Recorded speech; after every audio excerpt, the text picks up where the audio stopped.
हर गोबिंद शुभ मत पर, श्री हर राय नमो कर जोरी नमो। श्री हर कृष्ण बहोरी, तेग बहादुर परम कृपाला सतगुर परम कृपाला। श्री गुरु गोबिंद सिंह बेसाला, तरो तरा पर पुन पुन सीसा जी पुन पुन सीसा। बंदो बार बार जगदीसा,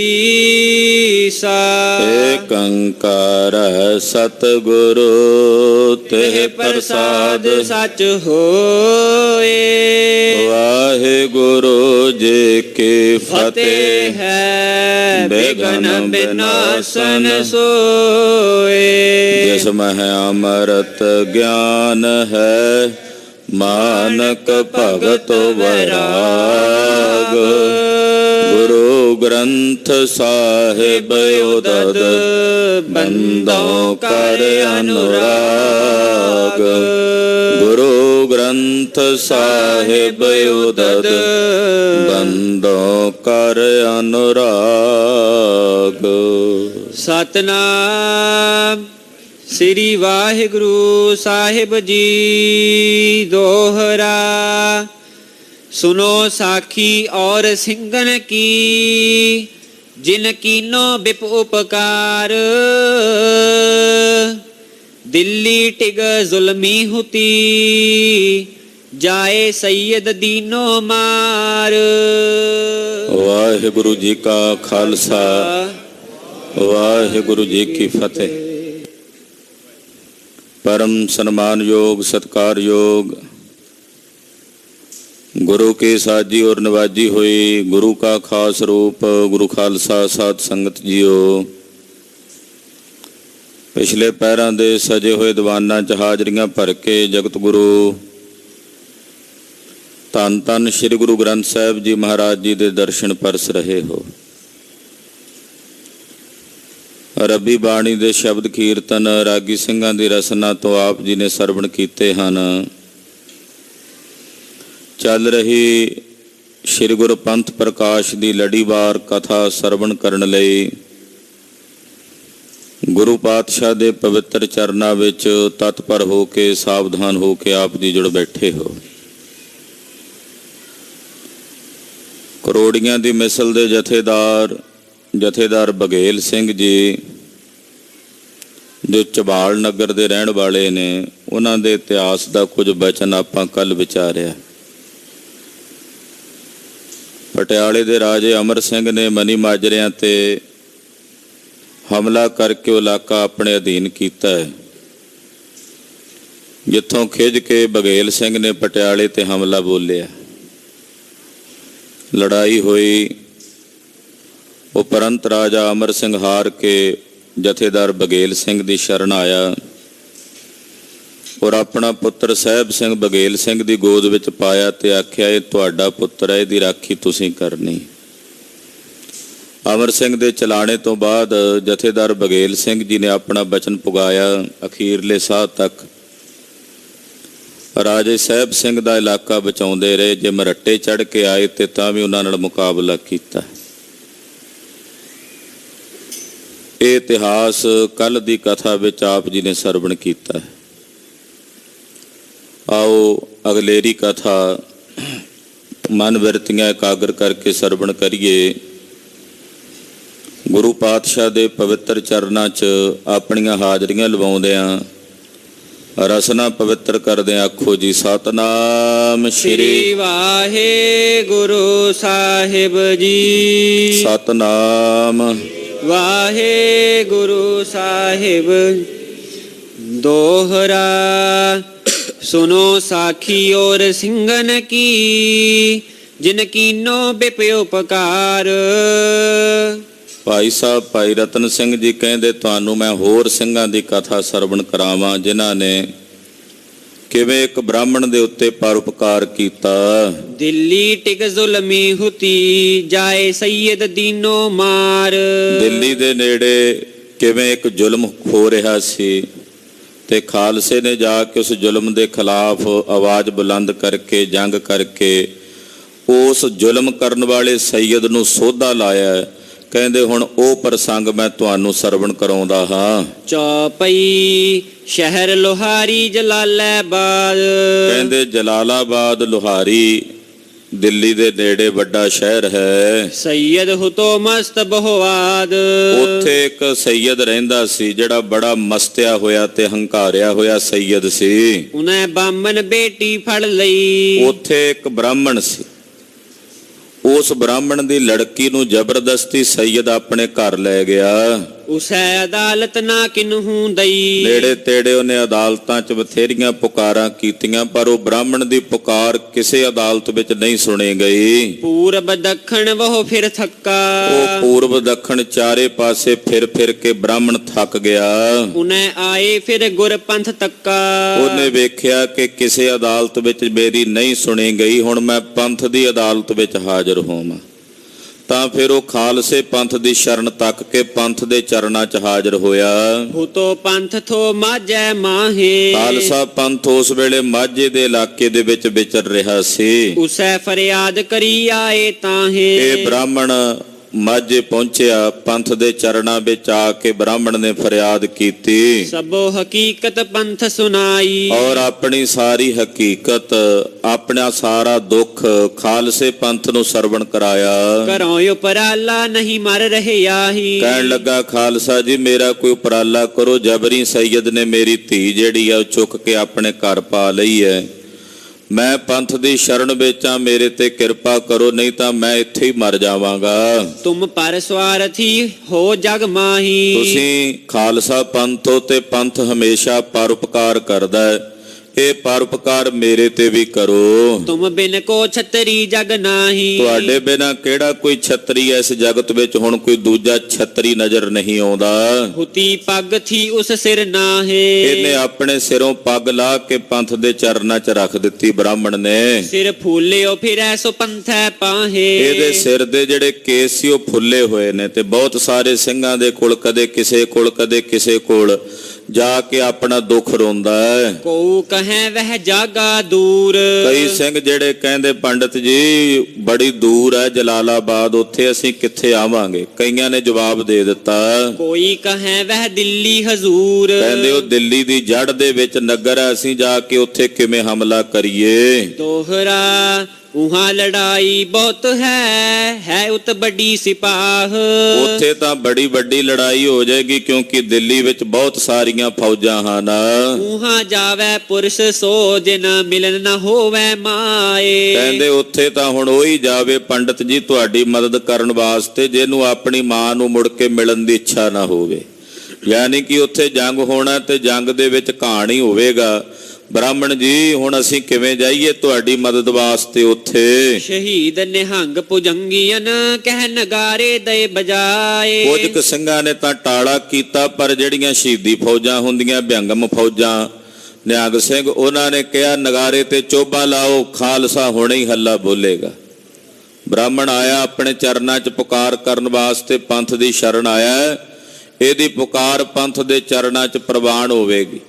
ਕਹਿੰਦੇ ਜਿਹੜੇ ਸ਼ਹੀਦ ਸਿੰਘ ਸ਼ਹੀਦਾਂ ਦੀ ਮਿਸਲ ਵਾਲੇ ਉਹਨਾਂ ਉਸੇ ਵੇਲੇ ਚੜ੍ਹਾਈ ਦੇ ਨਗਾਰੇ ਵਜਾ ਦਿੱਤੇ। ਹਮ ਤੋ ਜ਼ਰੂਰ ਹੈ ਜਾਏਂਗੇ ਔਰ ਕੋਈ ਜਾਏ ਨਾ ਜਾਏ। ਉਹਨਾਂ ਸਿੰਘਾਂ ਆਖਿਆ ਅਸੀਂ ਤਾਂ ਜ਼ਰੂਰ ਜਾਵਾਂਗੇ ਬ੍ਰਾਹਮਣ ਦੀ ਮਦਦ ਲਈ, ਹੋਰ ਕੋਈ ਜਾਵੇ ਤੇ ਚਾਹੇ ਨਾ ਜਾਵੇ। ਚੌਪਈ ਔਰ ਪੰਥ ਭੀ ਨਗਾਰੇ ਬਜਾਏ। ਜਦੋਂ ਇਹਨਾਂ ਨੇ ਹਮਲਾ ਬੋਲਿਆ ਤੇ ਬਾਕੀ ਵੀ ਤਿਆਰ ਹੋ ਗਏ। ਕਹਿੰਦੇ ਸਿੰਘੋ ਜੇ ਤੁਸੀਂ ਚੱਲੇ ਹੋ ਤੇ ਫਿਰ ਅਸੀਂ ਵੀ ਚੱਲਦੇ। ਜਿਹੜੇ ਪਹਿਲਾਂ ਨਾ ਕਰਦੇ ਸੀ ਉਹ ਵੀ ਫਿਰ ਸਾਰੇ ਤਿਆਰ ਹੋ ਗਏ, ਨਗਾਰਿਆਂ ਤੇ ਚੋਭਾਂ ਲੱਗ ਗਈਆਂ। ਸੁਨ ਪਰ ਸਵਾਰਥ ਹਟਿਓ ਨਾ ਕਾਏ। ਸਭ ਨੇ ਸੁਣਿਆ ਵੀ ਪਰਉਪਕਾਰ ਹੈ ਪੰਡਤ ਦੇ ਉੱਤੇ। ਬ੍ਰਾਹਮਣ ਦੀ ਲੜਕੀ ਜਬਰੀ ਉਹ ਸੈਯਦ ਲੈ ਗਿਆ ਆਪਣੇ ਘਰੇ, ਬੜਾ ਜ਼ੁਲਮ ਕੀਤਾ ਉਹਨੇ ਮਲੇਛ ਨੇ। ਤੋ ਕਹਿੰਦੇ ਇਹ ਪਰਉਪਕਾਰ ਦਾ ਕਾਰਜ ਆ, ਸਾਰੇ ਚੱਲੀਏ। ਯੋਂ ਕਹਿ ਲੰਗੇ ਸਤ ਦਰ ਦਰਿਆਏ। ਕਹਿੰਦੇ ਏਦਾਂ ਕਹਿ ਕੇ ਪੰਥ ਨੇ ਮਾਝੇ ਤੋਂ ਚਾਲਾ ਮਾਰਿਆ, ਸਤਲੁਜ ਦਰਿਆ ਟੱਪਿਆ, ਜਾਏ ਉਤਰੇ ਢਿਗ ਜਮਨਾ ਵਾਏ। ਤੇ ਯਮਨਾ ਦੇ ਨੇੜੇ ਜਾ ਡੇਰੇ ਕੀਤੇ। ਤਵਲ ਖਬਰ ਤੁਰਕਨ ਭਈ। ਉਧਰ ਤੁਰਕਾਂ ਨੂੰ ਵੀ ਖਬਰ ਹੋ ਗਈ ਕਿ ਖਾਲਸਾ ਹਮਲਾ ਕਰਨ ਲਈ ਆ ਰਿਹਾ ਜਲਾਲਾਬਾਦ। ਉਹਨੇ ਤਕੜਾਈ ਆਪਨ ਕਈ। ਉਹਨਾਂ ਨੇ ਵੀ ਅੱਗੋਂ ਆਪਣੀ ਪੂਰੀ ਤਕੜਾਈ ਕਰ ਲਈ, ਲੜਨ ਦੀ ਵਿਉਂਤ ਤੇ ਢੰਗ ਉਹਨਾਂ ਨੇ ਵੀ ਬਣਾ ਲਿਆ। ਕੂਚ ਬੰਦੀ ਗਿਰਦ ਸ਼ਹਿਰੇ ਕਈ। ਉਹਨਾਂ ਨੇ ਸ਼ਹਿਰ ਦੇ ਚਾਰੇ ਪਾਸੇ ਕੂਚਬੰਦੀ ਕਰ ਲਈ, ਯਾਨੀ ਕਿ ਪੂਰੇ ਪਹਿਰੇ ਲਾ ਲਏ। ਨਈ ਪੁਰਾਣੀ ਫੌਜ ਰੱਖ ਲਈ। ਜਿੰਨੀ ਨਈ ਪੁਰਾਣੀ ਫੌਜ ਸੀ ਉਹ ਸਾਰੀ ਆਪਣੇ ਕੋਲ ਸੱਦ ਲਈ। ਲੰਗੇ ਜਮਨਾ ਕਰੀ ਪੰਥੈ ਦੌੜ। ਇਧਰ ਸਿੰਘਾਂ ਨੇ ਜਮਨਾ ਪਾਰ ਕੀਤੀ ਤੇ ਪਾਰ ਕਰਕੇ ਜਮਨਾ ਛੇਤੀ ਨਾਲ ਹੀ ਪੈਂਡਾ ਤੈਅ ਕਰਕੇ ਭਇਓ ਬ੍ਰਾਹਮਣ ਭੀ ਮੋਹਰੇ ਧੌੜ। ਉਹ ਬ੍ਰਾਹਮਣ ਨੂੰ ਮੂਹਰੇ ਲਾਇਆ ਹੋਇਆ ਵੀ ਤੂੰ ਰਾਹ ਦਾਸੀ ਚੱਲ, ਦੱਸ ਦੇ ਕਿਹੜਾ ਨਗਰ ਹੈ ਤੇ ਸੈਯਦ ਦਾ ਘਰ ਕਿਹੜਾ। ਤੇ ਬ੍ਰਾਹਮਣ ਅੱਗੇ ਅੱਗੇ ਟੁਰਿਆ ਜਾਂਦਾ ਹੈ। ਆਏ ਤੁਰਕ ਤਬ ਦੂਰੋਂ ਲੜੇ। ਕਹਿੰਦੇ ਜਲਾਲਾਬਾਦ ਦੇ ਨੇੜੇ ਸਿੰਘ ਪਹੁੰਚੇ ਤੇ ਅੱਗੋਂ ਜਿਹੜੇ ਤੁਰਕ ਸਨ ਉਹ ਵੀ ਨਗਰ ਤੋਂ ਬਾਹਰ ਆ ਕੇ ਖਾਲਸੇ ਨਾਲ ਲੜੇ। ਕੁਛ ਕ ਸਿੰਘ ਤੈ ਹੋ ਰਹੇ ਖੜੇ। ਕੁਝ ਕੁ ਸਿੰਘ ਉੱਥੇ ਅੜੀ ਕਰਕੇ ਖਲੋ ਗਏ। ਕੌਲੋ ਆਏ ਕਹਿ ਪੁਜਿਓ ਬਹੀਰ। ਇੰਨੇ ਨੂੰ ਬਾਕੀ ਫੌਜਾਂ ਵੀ ਕੁਝ ਸਿੰਘ ਅੱਗੇ ਚਲੇ ਗਏ ਸੀ, ਕੁਝ ਸਿੰਘ ਇੰਨੇ ਨੂੰ ਪਿੱਛੇ ਜਿਹੜਾ ਵਹੀਰ ਸੀ, ਬਾਕੀ ਪੰਥ ਵੀ ਪਹੁੰਚ ਗਿਆ। ਤੋ ਠੱਟੀ ਖਾਲਸੇ ਕਰਨ ਜੁਦ ਤਤਬੀਰ। ਖਾਲਸੇ ਨੇ ਯੁੱਧ ਕਰਨ ਦੀ ਤਦਬੀਰ ਰਚ ਲਈ ਵੀ ਇੱਥੇ ਹੁਣ ਲੜਨਾ ਪਵੇਗਾ, ਜੰਗ ਕਰਨਾ ਪਵੇਗਾ।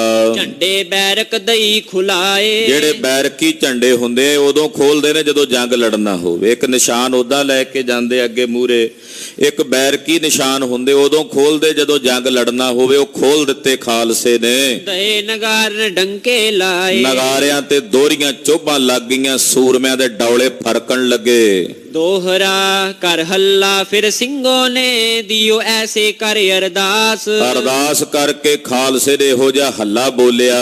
ਹਰ ਸਵਾਰਥ ਕੇ ਕਾਰਨ ਲਹੋ ਸ਼ਹੀਦੀ ਖਾਸ। ਕਹਿੰਦੇ ਪਰਉਪਕਾਰ ਹੈ ਖਾਲਸਾ ਜੀ, ਜੇ ਇੱਥੇ ਸ਼ਹੀਦੀ ਵੀ ਪ੍ਰਾਪਤ ਕਰ ਲਵਾਂਗੇ ਤਾਂ ਵੀ ਸਾਹਿਬ ਦੇ ਚਰਨਾਂ 'ਚ ਥਾਂ ਮਿਲੇਗਾ। ਚੌਪਈ ਦਈ ਨਗਾਰਨ ਘਮ ਘੋਰ ਪਾਏ। ਨਗਾਰਿਆਂ ਨੇ ਕਨਕੋਰ ਮਚਾ ਦਿੱਤੀ। ਤੁਰਕਨ ਹੋਏ ਪੈਰ ਹਿਲਾਏ। ਤੁਰਕਾਂ ਦੇ ਪੈਰ ਹੱਲ ਗਏ ਜਿਹੜੇ ਅੱਗੇ ਲੜਨ ਆਏ ਸਨ।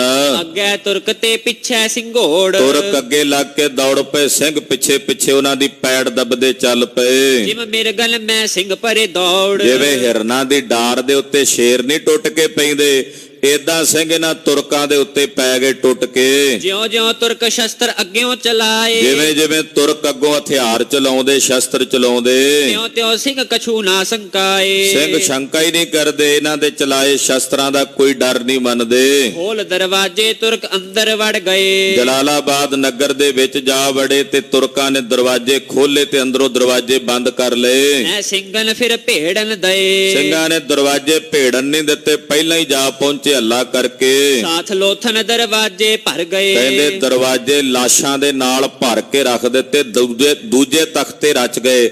ਲਾਸ਼ਾਂ ਦੇ ਦਰਵਾਜ਼ਿਆਂ ਦੇ ਨਾਲ ਦਰਵਾਜ਼ਿਆਂ ਦੇ ਵਿੱਚ ਲਾਸ਼ਾਂ ਦੇ ਢੇਰ ਲੱਗ ਗਏ। ਇਮ ਕਰ ਬਾਰ ਅੜਨ ਤੇ ਰਹੇ। ਏਦਾਂ ਉਹ ਦਰਵਾਜ਼ੇ ਬੰਦ ਹੋਣੋਂ ਹੀ ਰਹਿ ਗਏ। ਜਦੋਂ ਲਾਸ਼ਾਂ ਹੀ ਲਾਸ਼ਾਂ ਖਿੰਡ ਗਈਆਂ, ਉਹ ਦਰਵਾਜ਼ੇ ਨਹੀਂ ਬੰਦ ਹੋ ਸਕੇ ਸ਼ਹਿਰ ਦੇ। ਉਹ ਬੰਦੂਕਨ ਛਲਕ ਸਿੰਘ ਮਾਰੈ। ਬੰਦੂਕਾਂ ਨੇ ਸਿੰਘਾਂ ਨੇ ਬੰਦੂਕਾਂ ਦੀਆਂ ਸ਼ਲਖਾਂ ਚਲਾ ਦਿੱਤੀਆਂ। ਫਟੇ ਚਟੇ ਤੁਰਕ ਨੱਠੇ ਅਗਾਰੇ। ਜਿਹੜੇ ਫਟੇ ਹੋਏ ਜਾਂ ਕੱਟੇ ਹੋਏ ਤੁਰਕ ਨੇ ਅੱਗੇ ਲੱਗ ਕੇ ਦੌੜਦੇ ਤੇ ਭੱਜਦੇ ਹਨ। ਅੱਗੇ ਖਾਲਸਾ ਕੋ ਸਕੈ ਨ ਅੜਨ। ਕਹਿੰਦੇ ਖਾਲਸੇ ਦੇ ਸਾਹਮਣੇ ਨਹੀਂ ਕੋਈ ਅੜਨ ਦਾ ਹੌਸਲਾ ਕਰਦਾ। ਕਿਤੇ ਦਰਵਾਜੇ ਕਿਤੇ ਕੰਧ ਟੱਪ ਵੜਨ। ਕਈ ਦਰਵਾਜ਼ੇ ਟੱਪ ਕੇ ਜਾ ਪਹੁੰਚੇ ਸਿੰਘ, ਕਈ ਕੰਧਾਂ ਟੱਪ ਕੇ ਸ਼ਹਿਰ ਦੇ ਵਿੱਚ ਵੜ ਗਏ। ਸਿੰਘਨ ਕਹਿ ਮਨ ਵਧਿਓ ਉਤਸ਼ਾਹ। ਸਿੰਘਾਂ ਦੇ ਮਨਾਂ 'ਚ ਭਾਰੀ ਉਤਸ਼ਾਹ ਵੱਧ ਗਿਆ ਲੜਨ ਦਾ। ਸਿੰਘਨ ਜਾਪੇ ਤਰਫ ਚਾਰ ਰਾਹ। ਹੁਣ ਸਿੰਘਾਂ ਨੂੰ ਚਾਰੇ ਪਾਸੇ ਹੀ ਰਾਹ ਨਜ਼ਰ ਆਉਂਦੇ, ਉਹਨਾਂ ਨੂੰ ਨਹੀਂ ਦਰਵਾਜ਼ੇ ਨਜ਼ਰ ਆਉਂਦੇ ਬੰਦ, ਜਾਂ ਕਿਲੇ ਦੀਆਂ ਕੰਧਾਂ ਨਜ਼ਰ ਨਹੀਂ ਆਉਂਦੀਆਂ। ਮਾਰ ਮਾਰ ਛਾਲਾਂ ਸਿੰਘ ਅੰਦਰ ਜਾ ਵੜਦੇ ਹਨ। ਦੋਹਰਾ ਉੱਪਰ ਹੇਠਾਂ ਹੋਏ ਉਨ ਵੜਿਓ ਪੰਥ ਤੈ ਨਾਲ। ਕਹਿੰਦੇ ਉੱਪਰੋਂ ਥੱਲੇ ਹੁੰਦਿਆਂ ਸਿੰਘ ਉੱਥੇ ਪੰਥ ਸਾਰਾ ਆ ਪਹੁੰਚਿਆ। ਘੜੀ ਚਾਰ ਕੇ ਭੀਤਰੇ ਹੋ ਗਇਓ ਹੋਲੀ ਸੋ ਖਿਆਲ। ਚਾਰ ਘੜੀਆਂ ਦੇ ਵਿੱਚ ਹੀ ਖਾਲਸੇ ਨੇ ਜਲਾ ਜਲਾਲਾਬਾਦ ਮਾਰ ਕੇ ਤੇ ਲਾਸ਼ਾਂ ਦੇ ਸੱਥਰਾਂ ਦੇ ਸੱਥਰ ਵਿਛਾ ਦਿੱਤੇ। ਚੌਪਈ ਪ੍ਰਥਮ ਸਿੰਘਨ ਕਰ ਲਈ ਅਰਦਾਸ, ਕਿਉਂਕਿ ਖਾਲਸੇ ਨੇ ਪਹਿਲਾਂ ਹੀ ਅਰਦਾਸ ਕਰ ਲਈ ਸੀ। ਬਿਨ ਮਾਰੇ ਤੁਰਕ ਲੁੱਟ ਨਾ ਖਾਸ, ਕਹਿੰਦੇ ਜਦੋਂ ਤੱਕ ਤੁਰਕਾਂ ਨੂੰ ਮਾਰਾਂਗੇ ਨਹੀਂ ਇਹਨਾਂ ਨੂੰ, ਉਦੋਂ ਤੱਕ ਨਗਰ ਨਹੀਂ ਲੁੱਟਣਾ। ਸਿੰਘਾਂ ਨੂੰ ਕਹਿ ਦਿੱਤਾ ਵੀ ਪਹਿਲਾਂ ਨਾ ਨਗਰ ਲੁੱਟਣ ਲੱਗ ਪਿਓ, ਪਹਿਲਾਂ ਮਲੇਛ ਮਾਰਨੇ ਆ। ਇਸ ਕਰਕੇ ਅਰਦਾਸ ਸਿੰਘਾਂ ਨੇ ਖਾਲਸੇ ਨੇ ਪਹਿਲਾਂ ਹੀ ਕੀਤੀ ਹੋਈ ਸੀ। ਤੋ ਸਿੰਘਨ ਫੜ ਲਈ ਤਲਵਾਰ, ਸਿੰਘਾਂ ਨੇ ਤਲਵਾਰਾਂ ਧੂ ਲਈਆਂ ਜਦੋਂ ਸ਼ਹਿਰ ਦੇ ਵਿੱਚ ਵੜੇ। ਸ਼ਸਤਰ ਵਾਰਨ ਫੜ ਦਏ ਮਾਰ, ਮਾਰ ਮਾਰ ਕੇ ਜਿਹੜੇ ਅੱਗੇ ਹਥਿਆਰਬੰਦ ਆਏ ਮਾਰ ਮਾਰ ਡੱਕਰੇ ਕਰ ਦਿੱਤੇ। ਬਿਨ ਬੋਦੀ ਸਿਰ ਜਿਸ ਦਿਸ ਆਏ, ਜਿਹੜਾ ਬੋਦੀ ਤੋਂ ਬਿਨਾਂ ਨਜ਼ਰ ਆਇਆ ਬਸ ਉਹ ਕੱਟਿਆ ਗਿਆ। ਮਾਰ ਢੋਲ ਤਿਸ ਦੇਹ ਗਿਰਾਏ, ਔਰ ਮਾਰ ਕੇ ਟੋਲ ਕੇ ਉਹਨੂੰ ਰਣ ਭੂਮੀ 'ਚ ਸੁੱਟ ਦਿੰਦੇ ਹਨ। ਲੱਗੇ ਤੁਰਕਨ ਕੀ ਲੋਥਨ ਢੇਰ, ਲਾਸ਼ਾਂ ਦੇ ਢੇਰਾਂ ਦੇ ਢੇਰ ਲੱਗ ਗਏ ਤੁਰਕਾਂ ਦੇ। ਬਹੁ ਨੱਠ ਗਏ ਔਰ ਦਰਵਾਜਨ ਕੇ, ਬਹੁਤੇ ਨੱਠ ਗਏ ਦਰਵਾਜ਼ਿਆਂ ਦੇ ਵਿੱਚੋਂ ਹੀ, ਕਹਿੰਦੇ ਡਿੱਗ ਗਏ ਕਈ ਜਾਂਦਿਆਂ ਜਾਂਦਿਆਂ। ਕਈ ਬਚੇ ਲੈ ਮੁਖ ਮਦ ਖਾ ਗਾਹੇ, ਔਰ ਕਈਆਂ ਨੇ ਮੂੰਹ 'ਚ ਘਾਹ ਪਾਇਆ ਤੇ ਆਖਿਆ ਖਾਲਸਾ ਜੀ ਅਸੀਂ ਘਾਹ ਖਾਣ ਵਾਲੀਆਂ ਗਊਆਂ ਸਾਨੂੰ ਨਾ ਮਾਰੋ। ਏਦਾਂ ਉਹ ਬਚੇ ਮਿੰਨਤਾਂ ਕਰਕੇ। ਉਤੋਂ ਦਇਆਵੰਤ ਸਿੰਘਨ ਸੁਭਾਏ, ਕਿਉਂਕਿ ਖਾਲਸੇ ਦਾ ਜੰਗ ਦੇ ਮੈਦਾਨ ਵਿੱਚ ਵੀ ਦਇਆ ਵਾਲਾ ਸੁਭਾਅ ਹੈ। ਆਖੋ ਸਤਨਾਮ ਸ੍ਰੀ ਵਾਹਿਗੁਰੂ। ਜੰਗ ਦੇ ਮੈਦਾਨ 'ਚ ਹਾਲੇ ਦਇਆ ਦਾ ਕੀ ਕੰਮ, ਪਰ ਖਾਲਸਾ ਰਣ ਭੂਮੀ ਵਿੱਚ ਵੀ ਦਇਆ ਵਰਤਾਉਂਦਾ ਹੈ। ਜਿਹਨੇ ਮੂੰਹ 'ਚ ਘਾਹ ਲਿਆ ਤੇ ਹਥਿਆਰ ਸੁੱਟ ਦਿੱਤੇ, ਖਾਲਸੇ ਨੇ ਉਹਦੇ ਤੇ ਦਇਆ ਕਰਕੇ ਆਪਣੀ ਤਲਵਾਰ ਨਹੀਂ ਚਲਾਈ। ਬੋਦੀ ਵਾਰਨ ਰਛਿਆ ਦੇਵਤ, ਜਿਹੜੇ ਕੋਈ ਬੋਦੀ ਵਾਲੇ ਦਿਸੇ ਜਾਂ ਜਨੇਊ ਵਾਲੇ ਉਹ ਸਾਰੇ ਬਚ ਗਏ। ਨੱਠੇ ਭੱਜੇ ਕੋ ਪਿਛਾ ਨਾ ਲੇਵਤ, ਜਿਹੜਾ ਕੋਈ ਨੱਠ ਗਿਆ ਭੱਜ ਗਿਆ ਉਹਦੇ ਤੇ ਵੀ ਸਿੰਘਾਂ ਨੇ ਹਮਲਾ ਨਹੀਂ ਕੀਤਾ। ਦੋਹਰਾ ਸੋ ਸੈਦ ਵੜ ਭੋਹਰੇ ਬੈਠੋ ਮਦ ਲੁਕਾਏ, ਉਹ ਸੈਦ ਜਿਹਨੇ ਬ੍ਰਾਹਮਣ ਦੀ ਲੜਕੀ ਜਬਰੀਆਂ ਆਪਣੇ ਘਰ ਲਈ ਹੋਈ ਸੀ, ਉਹ ਆਪਣੇ ਘਰ ਦੇ ਵਿੱਚ ਇੱਕ ਡੂੰਘਾ ਜਿਹਾ ਬੇਸਮੈਂਟ ਭੋਰਾ ਬਣਾਈ ਬੈਠਾ ਸੀ, ਉੱਥੇ ਲੁਕਿਆ ਬੈਠਾ ਸੀ। ਢੂੰਡ ਰਹੇ ਸਿੰਘ ਬਹੁ ਸੈ ਵਹਿ ਕਿਤ ਨਦਰ ਨਾ ਆਏ, ਸਿੰਘ ਲੱਭੀ ਜਾਂਦੇ ਆ ਉਹ ਸੈਦ ਹੈ ਕਿੱਥੇ, ਪਰ ਉਹ ਨਜ਼ਰ ਨਹੀਂ ਸੀ ਆਉਂਦਾ, ਲੱਭਦਾ ਨਹੀਂ ਸੀ ਕਿਤੇ। ਜਾ ਪਈ ਤੋ ਦਿਜਨੇ ਜਾਏ ਧੀ ਬੁਲਾਈ, ਹੁਣ ਉਹ ਜਿਹੜਾ ਬ੍ਰਾਹਮਣ ਸੀ ਉਹਨੂੰ ਅੱਗੇ ਲਾਇਆ, ਆਖਿਆ ਪੰਡਤ ਜੀ ਤੁਸੀਂ ਦੱਸੋ ਕਿਹੜਾ ਘਰ ਹੈ। ਪੰਡਤ ਜੀ ਅੱਗੇ ਗਏ ਤੇ ਆਪਣੀ ਧੀ ਨੂੰ ਆਵਾਜ਼ ਮਾਰੀ। ਉਹ ਪਾਪਨ ਵਹਿ ਜ਼ੁਲਮੀ ਜਿਹ ਥਾਈ, ਜਿੱਥੇ ਉਹ ਪਾਪੀ ਜ਼ੁਲਮੀ ਕਰ ਰਿਹਾ ਸੀ ਸੈਦ, ਤੋ ਉਨ ਭੋਹਰੋ ਦਇਓ ਬਤਾਏ। ਉਹ ਲੜਕੀ ਅੱਗੋਂ ਬੋਲੀ, ਉਹ ਬਾਹਰ ਆਈ, ਉਹਨੇ ਆਖਿਆ ਪਿਤਾ ਜੀ ਇੱਥੇ ਆ ਉਹ ਸੈਦ ਥੱਲੇ ਭੋਰੇ ਦੇ ਵਿੱਚ। ਸਿੰਘਾਂ ਨੂੰ ਪਤਾ ਲੱਗ ਗਿਆ ਕਿ ਮਲੇਛ ਇੱਥੇ ਲੁਕਿਆ ਬੈਠਾ ਹੈ। ਦੌੜ ਸਿੰਘਨ ਫੜ ਕੱਢਿਓ ਵਾਏ, ਉਸ ਭੋਰੇ ਦੇ ਵਿੱਚੋਂ ਥੱਲੇ ਜਿਹੜਾ ਡੂੰਘਾ ਬਣਾਇਆ ਹੋਇਆ ਸੀ ਗੁਫਾ ਜੀ, ਉਹਦੇ ਅਕਸਰ ਇਹੋ ਜਿਹੇ ਜਿਹੜੇ ਬਾਬੇ ਹੁੰਦੇ ਆ ਪਖੰਡੀ ਦੰਭੀ ਸੈਦ ਵਗੈਰਾ ਅੱਜ ਕੱਲ ਵੀ ਹੁੰਦੇ ਆ, ਇਹਨਾਂ ਗੁਫਾਵਾਂ ਹੀ ਬਣਾਈਆਂ ਹੁੰਦੀਆਂ, ਉੱਥੇ ਇਹੋ ਜਿਹੀ ਮਲੇਛਤਾਈ ਦਾ ਕੰਮ ਕਰਦੇ ਆ। ਕਹਿੰਦੇ ਉਹਦੇ ਵਿੱਚੋਂ ਦੇ ਥੱਲਿਓਂ ਕੱਢ ਕੇ ਸਿੰਘਾਂ ਨੇ ਬਾਹਰ ਲਿਆਂਦਾ। ਘੇਰ ਮੰਜੇ ਸੋ ਉੱਪਰ ਨਰੜਾ, ਕਹਿੰਦੇ ਬਾਹਰ ਕੱਢਦਿਆਂ ਸਾਰ ਸਿੰਘਾਂ ਨੇ ਨਰੜ ਲਿਆ, ਰੱਸਿਆਂ ਦੇ ਨਾਲ ਜੂੜ ਲਿਆ ਸੈਦ ਨੂੰ। ਬਾਂਧ ਜੇ ਵੜਨ ਸੋ ਕੀਨੋ ਕਰੜਾ, ਬੰਨ ਕੇ ਰੱਸਿਆਂ ਦੇ ਨਾਲ ਚੰਗੀ ਤਰ੍ਹਾਂ ਕਰੜਾ ਕਰ ਲਿਆ। ਤਹ ਛੱਪਰ ਲਿਓ ਫੂਸ ਨਿਕਾਰ, ਉੱਥੇ ਘਰ ਦੇ ਵਿੱਚ ਇੱਕ ਛੱਪਰ ਸੀ ਬਣਿਆ, ਘਾਹ ਫੂਸ ਦਾ ਨਹੀਂ ਹੁੰਦਾ ਬਣਿਆ, ਉਹ ਸਿੰਘਾਂ ਨੇ ਲਾ ਲਿਆ। ਦੇਈ ਅਗਨ ਵਿੱਚ ਹੇਠਾਂ ਜਾਰ, ਉਹਨੂੰ ਉਹ ਛੱਪਰ ਰੱਖ ਕੇ ਨਾ ਸੈਦ ਦੇ ਆਲੇ ਦੁਆਲੇ ਜਿਉਂਦਾ ਸਾੜਿਆ। ਫਿਰ ਖਾਲਸੇ ਨੇ ਮਲੇਛ ਨੂੰ, ਕਰਮ ਹੀ ਇਹੋ ਜਿਹਾ ਮਾੜੇ ਕਰਮ ਸਾਨੇ ਦੇ। ਇੱਕ ਵਾਰ ਨਹੀਂ, ਇਕੱਲੇ ਇੱਕ ਬ੍ਰਾਹਮਣ ਦੀ ਲੜਕੀ, ਅੱਗੇ ਵੀ ਇਹਨੇ ਇਹੋ ਜੀਆਂ ਭੈੜੀਆਂ ਕਰਤੂਤਾਂ ਬਹੁਤ ਕੀਤੀਆਂ ਸਨ। ਖਾਲਸੇ ਨੇ ਆਖਿਆ ਇਹੋ ਜਿਹੇ ਨੂੰ ਤਾਂ ਜਿਉਂਦੇ ਨੂੰ ਸਾੜ ਦੇਣਾ ਹੀ ਚਾਹੀਦਾ ਹੈ। ਫਿਰ ਬ੍ਰਾਹਮਣ ਇਮ ਪੰਥੈ ਕਹਿਓ, ਕਹਿੰਦੇ ਜਦੋਂ ਸੈਦ ਸਾੜ ਦਿੱਤਾ ਤੇ ਫਿਰ ਉਸ ਪੰਡਤ ਨੇ ਹੱਥ ਜੋੜੇ ਪੰਥ ਦੇ ਸਾਹਮਣੇ, ਜਿਹਦੀ ਲੜਕੀ ਪੰਥ ਨੇ ਛਡਾਈ। ਏਕ ਕਲਾਲ ਇਸ ਅੱਗੇ ਅਹਿਓ, ਕਹਿਣ ਲੱਗਾ ਖਾਲਸਾ ਜੀ ਇਹਦਾ ਇੱਕ ਅੱਗੇ ਟੋਟ ਹੈ ਸੈਦ ਦਾ, ਉਹ ਕਲਾਲ ਹੈ, ਉਹ ਵੀ ਇਸ ਪਿੰਡ 'ਚ ਹੀ ਰਹਿੰਦਾ ਹੈ। ਧੀ ਪਰਾਈ ਵਹੁ ਇਸੈ ਬਤਾਵੇ, ਉਹ ਦੱਸ ਪਾਉਂਦਾ ਲੋਕਾਂ ਦੇ ਘਰਾਂ ਦੇ ਵਿੱਚ ਧੀਆਂ ਨੂੰ ਵੇਖ ਕੇ ਆ ਕੇ ਇਹਨੂੰ ਦੱਸਦਾ ਵੀ ਫਲਾਣੇ ਘਰ 'ਚ ਫਲਾਣੇ ਦੀ ਧੀ ਹੈ। ਇਹ ਫਿਰ ਉੱਥੋਂ ਜਬਰੀ ਜਾ ਕੇ ਲੈ ਆਉਂਦਾ ਹੈ। ਤੋ ਇਹ ਫੜ ਕਰ ਪਿੱਛੋਂ ਮੰਗਾਵੇ, ਇਹ ਕਲਾਲ ਜਿਹੜਾ ਇਸ ਨਗਰ ਦੇ ਵਿੱਚ ਹੈ ਉਹ ਫੜਾਉਂਦਾ ਲੋਕਾਂ ਦੀਆਂ ਧੀਆਂ ਬੇਟੀਆਂ ਇਸ ਸੈਦ ਦੇ ਕੋਲ।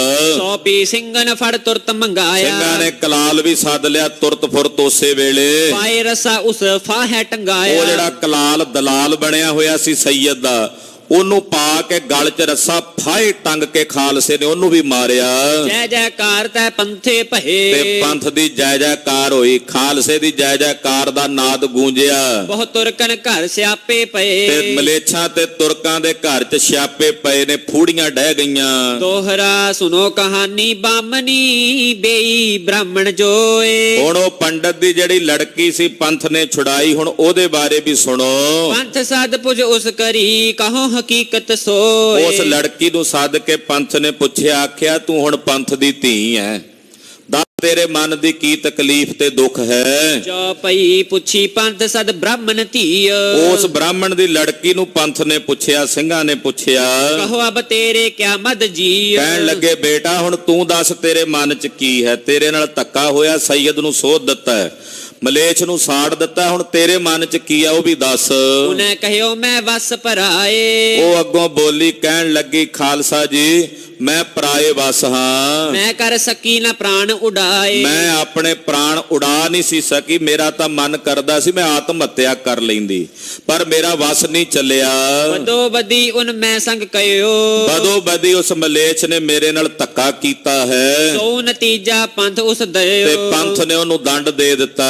ਕਹਿਓ ਪੰਥ ਤੂੰ ਬੇਟੀ ਹਮਾਰੀ, ਪੰਥ ਨੇ ਆਖਿਆ ਧੀ ਰਾਣੀਏ ਤੂੰ ਸਾਡੀ ਹੁਣ ਪੰਥ ਦੀ ਖਾਲਸੇ ਦੀ ਧੀ ਹੈ, ਦਯੁਗ ਮਿਲਾਏ ਅਬ ਦੇ ਕੁਲ ਥਾਰੀ।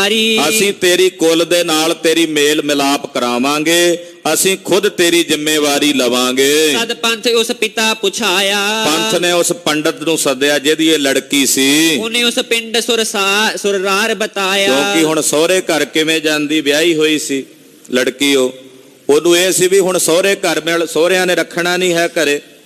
ਪੰਥ ਨੇ ਪੰਡਤ ਨੂੰ ਸੱਦਿਆ ਤੇ ਪੁੱਛਿਆ ਵੀ ਇਸ ਲੜਕੀ ਦਾ ਸਹੁਰਾ ਪਰਿਵਾਰ ਕਿੱਥੇ ਹੈ, ਉਹਦੇ ਕੋਲੋਂ ਪੁੱਛ ਕੇ ਸੁਨਤ ਪੰਥ ਦੇ ਹਲਕਾਰੇ ਤੋਰ, ਤੇ ਪਤਾ ਕਰਕੇ ਸਹੁਰਾ ਪਰਿਵਾਰ ਖਾਲਸੇ ਨੇ ਸੱਦ ਲਿਆ। ਕਹੀ ਪੰਥ ਹਮ ਆਵੇ ਤੁਮ ਕੋਰ, ਉਹਨਾਂ ਨੂੰ ਸੁਨੇਹਾ ਭੇਜਿਆ ਵੀ ਆ ਜਾਓਗੇ ਠੀਕ ਆ, ਨਹੀਂ ਤਾਂ ਫਿਰ ਅਸੀਂ ਆਪ ਆਵਾਂਗੇ, ਕਿਉਂਕਿ ਤਾੜਨਾ ਤਾਂ ਉਹਨਾਂ ਨੂੰ ਵੀ ਕਰਨੀ ਪੈਣੀ ਸੀ।